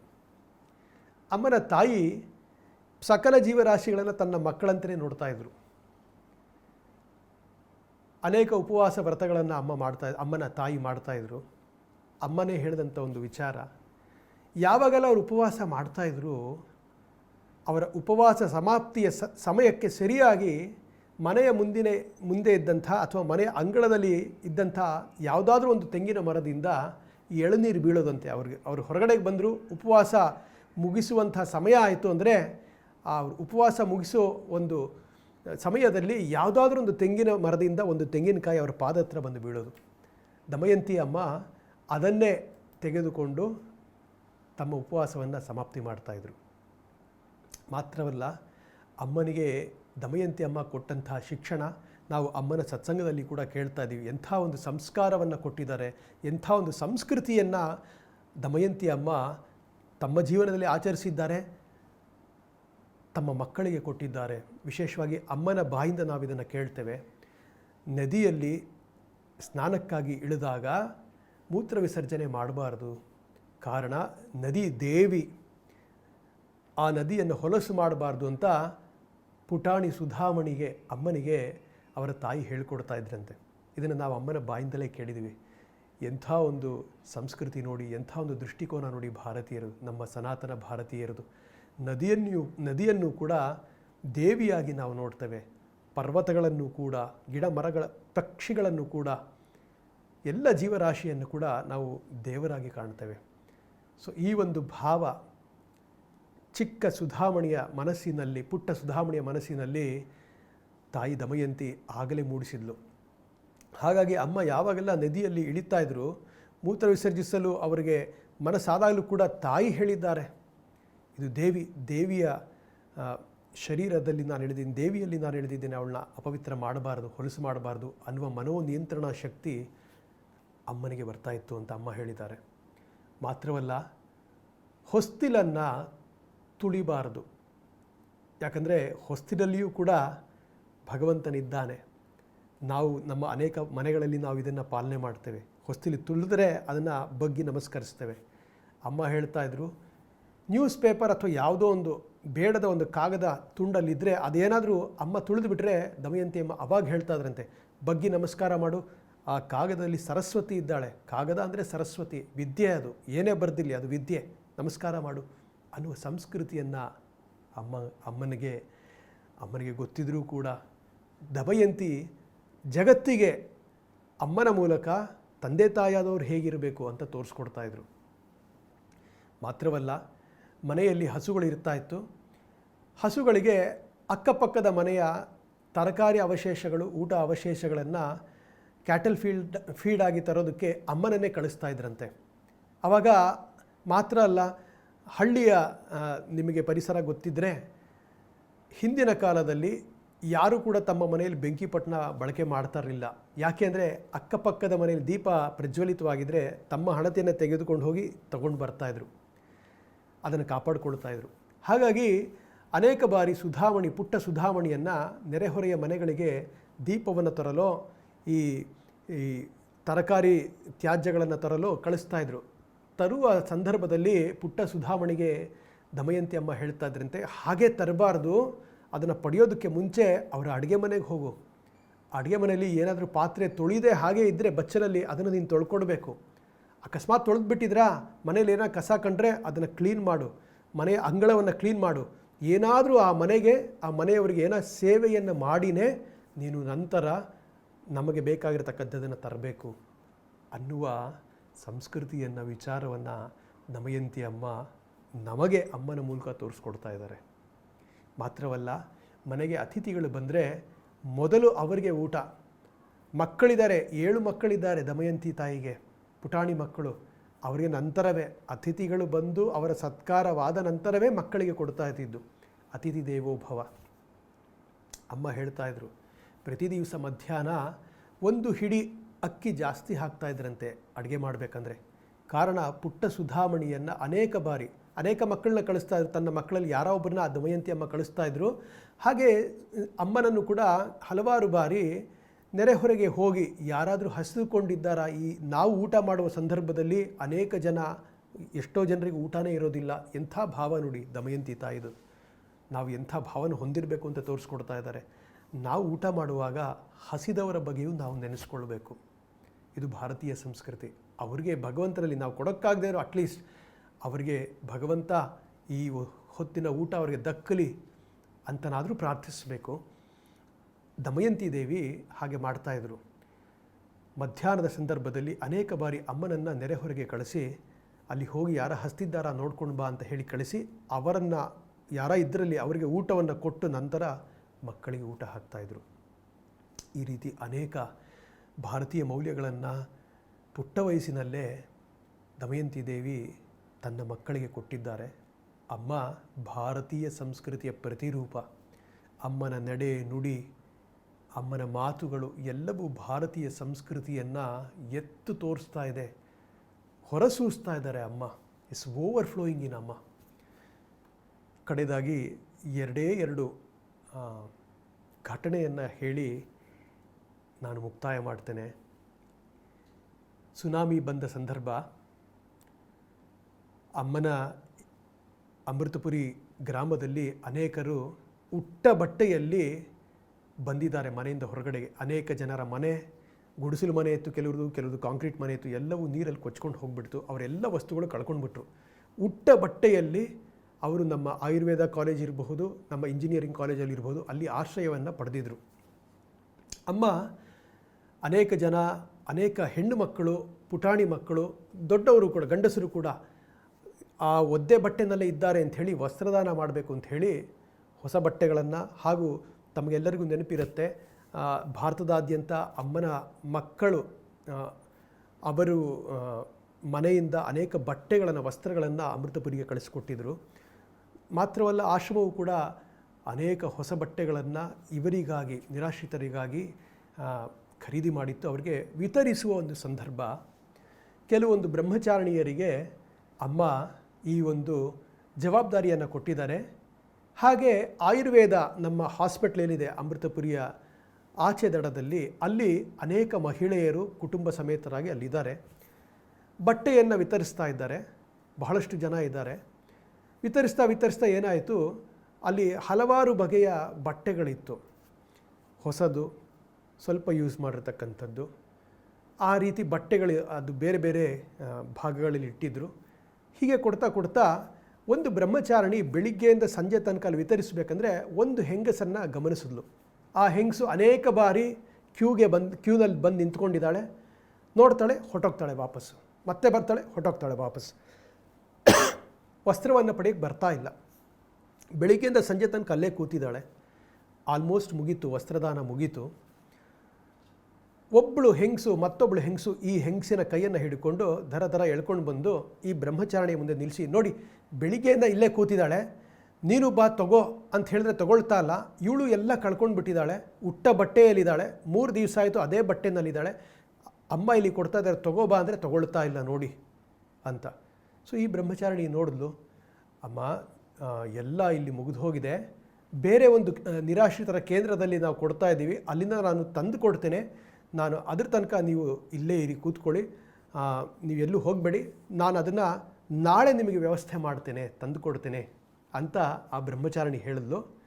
ಅದಕ್ಕೆ ಇವಳು, ಈ ಸ್ತ್ರೀ ಯಾರು ಉಟ್ಟ ಬಟ್ಟೆಯಲ್ಲೇ 3 ದಿವಸದಿಂದ ಇದ್ಲು, ಅವಳು ಬಹಳ ಅರೋಗೆಂಟಾಗಿ ಹೇಳಿದ್ಲು, ನನಗೇನು ಬೇಕಾಗಿಲ್ಲ, ಇವಳು ಹೇಳ್ಕೊಂಡು ಬಂದಿದ್ದು ಅಷ್ಟೇ, ನನಗೇನು ಬೇಕಾಗಿಲ್ಲ, ನಾನು ಹ್ಯಾಪಿಯಾಗಿದ್ದೀನಿ, ನನಗೇನು ಬೇಕಾಗಿಲ್ಲ ಬಟ್ಟೆ ಅಂತ ಹೇಳಿ ಹೋಗಿ ಕೂತ್ಕೊಂಡ್ಬಿಟ್ಲು. ಈ ಬ್ರಹ್ಮಚಾರಿಣಿಗೆ ಅನಿಸ್ತು, ಅರೆ ಉಟ್ಟ ಬಟ್ಟೆಯಲ್ಲಿ 3 ದಿವಸದಿಂದ ಕೂತ್ಕೊಂಡಿದ್ದಾಳೆ, ಏನು ಅಹಂಕಾರ ನೋಡು ಅಂತ ಅಂದ್ಕೊಂಡ್ಳು. ಅವತ್ತಿನ ದಿವಸದ ಡಿಸ್ಟ್ರಿಬ್ಯೂಷನ್ ಮುಗೀತು, ವಾಪಸ್ಸು ಬಂದಳು. ಅಮ್ಮ ಆವಾಗ ಇಂಜಿನಿಯರಿಂಗ್ ಕಾಲೇಜಲ್ಲಿ ಉಳ್ಕೊಂಡಿದ್ರು. ಮನೆಗಳ ನಿರ್ಮಾಣ, ಇತರ ಪರಿಹಾರ ಕಾರ್ಯಗಳ ಚರ್ಚೆ ನಡೀತಾ ಇತ್ತು. ಅಮ್ಮ ಈ ಬ್ರಹ್ಮಚಾರಿಣಿಗೆ ಹೇಳಿ ಕಳಿಸಿದ್ರು. ಈ ಬ್ರಹ್ಮಚಾರಿಣಿ ಅಮ್ಮನ ಹತ್ರ ಬಂದಾಗ ಮೀಟಿಂಗ್ ನಡೀತಾ ಇದೆ. ಅಮ್ಮ ನೋಡಿದವರೇ ಬಹಳ ದುಃಖಿತರಾಗಿ ಆ ಬ್ರಹ್ಮಚಾರಿಣಿಗೆ ಕೇಳಿದ್ರು, ನಿನ್ನ ಬಗ್ಗೆ ಒಂದು ಕಂಪ್ಲೇಂಟ್ ಇದೆ, ನೀನು ಯಾಕೆ ಹೀಗೆ ಮಾಡಿದೆ ಅಂತ ಅಮ್ಮ ಕೇಳಿದ್ರು. ಈ ಬ್ರಹ್ಮಚಾರಿಣಿಗೆ ಏನು ಅರ್ಥವಾಗಲಿಲ್ಲ. ಏನಾಯ್ತಮ್ಮ, ನನ್ನಿಂದ ಏನು ಅಪರಾಧ ಆಯ್ತಮ್ಮ? ಅಲ್ಲ, ಅಮ್ಮನ ಕಿವಿಗೆ ಈ ಥರ ಬಿತ್ತು, ಒಂದು ಮಹಿಳೆಯಲ್ಲಿ ಬಂದಿದ್ಲು ಬಟ್ಟೆ ತೆಗೆದುಕೊಳ್ಳೋಕ್ಕೆ, ನೀನು ಇವತ್ತು ಆಗೋಗಿದೆ, ನಾಳೆ ನಾನು ತಂದು ಕೊಡ್ತೇನೆ ಅಂತ ಹೇಳಿದೆಯಲ್ಲ, ನೀನು ಯಾಕೆ ಹೀಗೆ ಮಾಡಿದೆ? ನಿನಗೆ ಗೊತ್ತಾ ಅವಳು ಯಾರು ಅಂತ ಅಮ್ಮ ಕೇಳಿದ್ರು. ಈಕೆಗೆ ಗಾಬರಿಯಾಗಿ ಹೋಯಿತು. ಅಯ್ಯೋ, ಅಲ್ಲಿ ಮುಗಿದೋಗಿತ್ತಮ್ಮ, ಅದಕ್ಕೆ ನಾನು ಹೇಳಿದೆ ಬೇರೆ ಸೆಂಟರಿಂದ ನಾನು ತಂದು ಕೊಡ್ತೀನಿ, ಅದು ನಾಳೆನೇ ಸಾಧ್ಯ, ನೀವು ಹೇಗಾದ್ರು ಇಲ್ಲೇ ಇರ್ತೀರಲ್ಲ, ನಾನು ನಿಮಗೆ ತಲುಪಿಸ್ತೀನಿ, ನಾಳೆ ಬನ್ನಿ ಅಂತ ಹೇಳಿದೆ ನಾನು. ಅವ್ರು ಯಾರು ಅಂತ ನನಗೆ ಗೊತ್ತಿಲ್ಲ ಅಂತ ಹೇಳ್ತಾ ಈ ಬ್ರಹ್ಮಚಾರಿಣಿಯ ಮನಸ್ಸಲ್ಲಿ ಅಂದ್ಕೊಂಡ್ಲತ್ತೆ, ಅವ್ರು ಏನೋ ಅಮ್ಮನ ರಿಲೇಟಿವ್ಸ್ ಇರಬೇಕು ಅಥವಾ ಯಾರೋ ದೊಡ್ಡ ವ್ಯಕ್ತಿಗಳಿರಬೇಕು ಅಂತ. ಅವಾಗ ಅಮ್ಮ ಬಹಳ ಬೇಜಾರು ಮಾಡಿಕೊಂಡು ಹೇಳಿದ್ರಂತೆ, ನಿನಗೆ ಗೊತ್ತಿಲ್ಲ ಅವರ ಭಾವನೆ ಹೇಗಿರುತ್ತೆ, ಎಷ್ಟು ಕಷ್ಟದಲ್ಲಿದ್ದಾರೆ, ಎಷ್ಟು ನೋವಲ್ಲಿದ್ದಾರೆ ಅಂತ. ಆ ಮಗಳು ಬಹಳ ವರ್ಷಗಳ ಹಿಂದೆ ಆ ಹಳ್ಳಿಯಲ್ಲೇ ಅವರು ಅತ್ಯಂತ ಶ್ರೀಮಂತರಾಗಿದ್ದರು. ಅಮ್ಮನ ಅಮೃತಪುರಿ ಆಶ್ರಮದ ಗ್ರಾಮದಲ್ಲಿಯೇ ಅತ್ಯಂತ ಶ್ರೀಮಂತ ಮಹಿಳೆ ಅವಳು. ಆ ಮನೆತನ, ಅವಳು ಅಮ್ಮನ ವಿರುದ್ಧ, ಆಶ್ರಮದ ವಿರುದ್ಧ ಬಹಳ ವರ್ಷಗಳ ಹಿಂದೆ ಸುಳ್ಳು ಕೇಸ್ ಹಾಕಿದ್ಲು. ಬಹಳವಾಗಿ ವಿರೋಧ ಮಾಡಿದಂಥ ಕುಟುಂಬವಾಗಿತ್ತದು. ಆದರೆ ಏನೋ ದುರ್ದೈವ, ಈ ಸುನಾಮಿಯಲ್ಲಿ ಎಲ್ಲ ಕಳ್ಕೊಂಡು ಬಿಟ್ಟಿದ್ದಾರೆ, ಉಟ್ಟ ಬಟ್ಟೆಯಲ್ಲಿ ಬಂದು ಅಲ್ಲಿದ್ದಾರೆ, ನೀನು ಅವರ ಭಾವನೆಗೆ ನೀನು ಗೌರವ ಕೊಟ್ಟಿಲ್ಲ. Should have done N extra inch. ನೀನು ಹೋಗಿ ಆ ಕ್ಷಣದಲ್ಲೇ ಹೋಗಿ ಹೇಗಾದರೂ ಸರಿ ನೀನು ಬಟ್ಟೆಯನ್ನು ತಂದು ಕೊಟ್ಟು ಅವರಿಗೆ ಒಂದು 2 ಹಿತವಚನವನ್ನು ಮಾತಾಡಬೇಕಾಗಿತ್ತು ಅಂತ. ಇವಳಿಗೆ ಆಶ್ಚರ್ಯ ಆಗೋಯಿತು. ಇವಳು ಏನೋ ಅಂದ್ಕೊಂಡಿದ್ಲು, ಯಾರಿಗೋ ಅವಮಾನ ಮಾಡಿಬಿಟ್ಟೆ ಅಂತ. ಇವಳ ಮನಸ್ಸಲ್ಲಿ ಬಹಳ ಕೋಪ, ಅಮ್ಮನ ವಿರುದ್ಧ, ಆಶ್ರಮದ ವಿರುದ್ಧ ಇವಳು ಕೇಸ್ ಹಾಕಿದ್ದಾಳೆ, ಆಪಾದನೆಗಳನ್ನು ಮಾಡಿ ವಿರೋಧ ಮಾಡಿದ್ದಾರೆ ಅಂದರೆ ಅವಳಿಗೆ ಕರೆಕ್ಟಾಗಿ ಆಗಿದೆ ಅಂತ ಅಂದ್ಕೊಳ್ತಾ ಇದ್ದಾಳೆ ಮನಸ್ಸಲ್ಲಿ. ಆವಾಗ ಅಮ್ಮ ಹೇಳಿದ್ರಂತೆ, ಮಗಳೇ ನಿನಗೆ ಗೊತ್ತಿಲ್ಲ ಆ ಮನಸ್ಸು ಎಷ್ಟು ನೊಂದು ಹೋಗಿರುತ್ತೆ, ಯಾರನ್ನು ವಿರೋಧ ಮಾಡದೆ ಇವತ್ತು ಅವರ ಆಶ್ರಯಕ್ಕೆ ಬಂದು ಅವರ ಒಂದು ಕ್ಯೂನಲ್ಲೇ ಅವರಿಂದನೇ ಒಂದು ವಸ್ತ್ರ ಪಡಿಬೇಕಾಗ್ತಾ ಇದೆಯಲ್ಲ ಅಂತ ಅವರ ಒಂದು ಅಭಿಮಾನಕ್ಕೆ ಎಷ್ಟು ಧಕ್ಕೆ ಬಂದಿರುತ್ತೆ, ಅವ್ರು ಎಷ್ಟು ನೊಂದಿರ್ತಾರೆ ಮಗಳೇ, ಅವರು ಅಷ್ಟು ನೊಂದಕ್ಕೆ ಬಿಡಬಾರ್ದಾಗಿತ್ತು. ಪಾಪ ಅವರಿಗೆ ನೀನು ಆ ಕ್ಷಣವೇ ಏನಾದರೂ ಒಂದು ವ್ಯವಸ್ಥೆ ಮಾಡಿ ಕೊಡಬೇಕಾಯಿತು. ಇವಾಗಲೇ ಹೋಗು, ಬಟ್ಟೆಯನ್ನು ನೋಡಿ ಅವರಿಗೆ ಕೊಟ್ಟು ಒಂದು ಹಿತವಚನ ಮಾತಾಡಿ ಅವ್ರಿಗೆ ಕ್ಷಮೆಯನ್ನು ಯಾಚಿಸು ಅಂತ ಅಮ್ಮ ಹೇಳ್ತಾರೆ. ಯೋಚನೆ ಮಾಡಿ, ಎಂಥ ಮಹೋನ್ನತ ಒಂದು ಗುಣ ಇದು. ಮಹಾತ್ಮರ ಜೀವನ ಭಾರತೀಯ ಸಂಸ್ಕೃತಿಯ ಒಂದು ನಿದರ್ಶನ, ಜ್ವಲಂತ ನಿದರ್ಶನ. ಅಮ್ಮನಲ್ಲಿ ಅನೇಕ ಈ ರೀತಿಯ ಬಗೆಯಾದಂತಹ ಆದರ್ಶಗಳನ್ನು ನಾವು ನೋಡಬಹುದು, ಆ ಸಂಸ್ಕೃತಿಯನ್ನು ನೋಡಬಹುದು. ತನ್ನನ್ನು ಎದುರಿಸಿದವರಲ್ಲೂ ಕೂಡ ತನ್ನವರೇ, ತನ್ನ ಪ್ರಿಯರೇ, ಆಪ್ತರೇ, ನನ್ನ ಒಂದು ಭಾಗ, ನನ್ನ ಮಕ್ಕಳೇ ಅವರು ಅಂತ ನೋಡುವ ಅಮ್ಮನ ಈ ಆದರ್ಶಗಳನ್ನು, ಈ ಗುಣಗಳನ್ನು ನಾವು ಮೈಗೂಡಿಸ್ಕೊಳ್ಳೋಣ. ಭಾರತೀಯ ಸಂಸ್ಕೃತಿ ನೆಲೆ ನಿಲ್ಲೋದು ನಮ್ಮ ಆಚರಣೆಯಿಂದಾಗಿ. ಮೌಲ್ಯಚ್ಯುತಿಯಾಗಿದೆ, ಸಂಸ್ಕೃತಿಯ ಚ್ಯುತಿಯಾಗಿದೆ ಅಂದರೆ ಅದಕ್ಕೆ ಕಾರಣವೂ ನಾವೇನೆ. ನಾವು ನಮ್ಮ ಜೀವನದಲ್ಲಿ ಅದನ್ನು ಆಚರಿಸದೇ ಹೋದರೆ ನಮ್ಮ ಮಕ್ಕಳಿಗೆ ಹೇಗೆ ಸಿಗುತ್ತೆ, ಮುಂದಿನ ತಲೆಮಾರಿಗೆ ಹೇಗೆ ಸಿಗುತ್ತೆ? ಹಾಗಾಗಿ ಭಾರತೀಯ ಸಂಸ್ಕೃತಿಯನ್ನು ಅಮ್ಮನಂತಹ ಮಹಾತ್ಮರ ಜೀವನದಲ್ಲಿ ಜ್ವಲಂತವಾಗಿ ನೋಡ್ತಾ ಇದ್ದೇವೆ.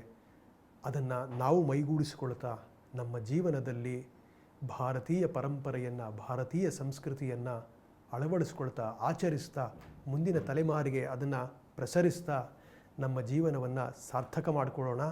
ತನ್ಮೂಲಕ ಭಾರತದ ಗರಿಮೆಯನ್ನು, ಮಹಿಮೆಯನ್ನು ಎತ್ತಿ ಹಿಡಿಯೋಣ. ಮತ್ತೊಮ್ಮೆ ನನ್ನ ತಾಯಿ ಭಾರತಿ ಜಗತ್ತಿನ ಅತ್ಯಂತ ಉನ್ನತ ಶಿಖರದಲ್ಲಿ ನಿಲ್ಲುತ್ತಾ ಜಗದ್ಗುರುವಾಗಿ ಬೆಳಗಲಿ, ಅಮ್ಮ ನಮ್ಮೆಲ್ಲರಿಗೆ ಆಶೀರ್ವದಿಸಲಿ ಅಂತ ಪ್ರಾರ್ಥಿಸ್ತಾ ಈ ನನ್ನ ಮಾತುಗಳನ್ನು ಅಮ್ಮನ ಪಾದಾರವಿಂದಗಳಲ್ಲಿ ಅರ್ಪಿಸ್ತೇನೆ. ಓಂ ಅಮೃತೇಶ್ವರಿಯೈ ನಮಃ. ಓಂ ಲೋಕಾಃ ಸಮಸ್ತಾಃ ಸುಖಿನೋ ಭವಂತು. ಲೋಕಾಃ ಸಮಸ್ತಾಃ ಸುಖಿನೋ ಭವಂತು. ಲೋಕಾಃ ಸಮಸ್ತಾಃ ಸುಖಿನೋ ಭವಂತು. ಓಂ ಶಾಂತಿ ಶಾಂತಿ ಶಾಂತಿ. ಓಂ ಶ್ರೀ ಗುರುಭ್ಯೋ ನಮಃ. ಹರಿ ಓಂ. Let us welcome Kumari Amrita Rajesh, a flutist. She is learning flute under the Guru Vidwan Shri Niranjan Damle from past 2 years. Amrita Rajesh was also fortunate enough to perform in front of Amma previous year. We welcome Amrita Rajesh. Om Amriteshwari Namaha. I am going to offer Tyagaraja Kriti Banju Riti Kolu in Ragam Hamsanadam at Amma's lotus feet.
Amriteshwari नमः।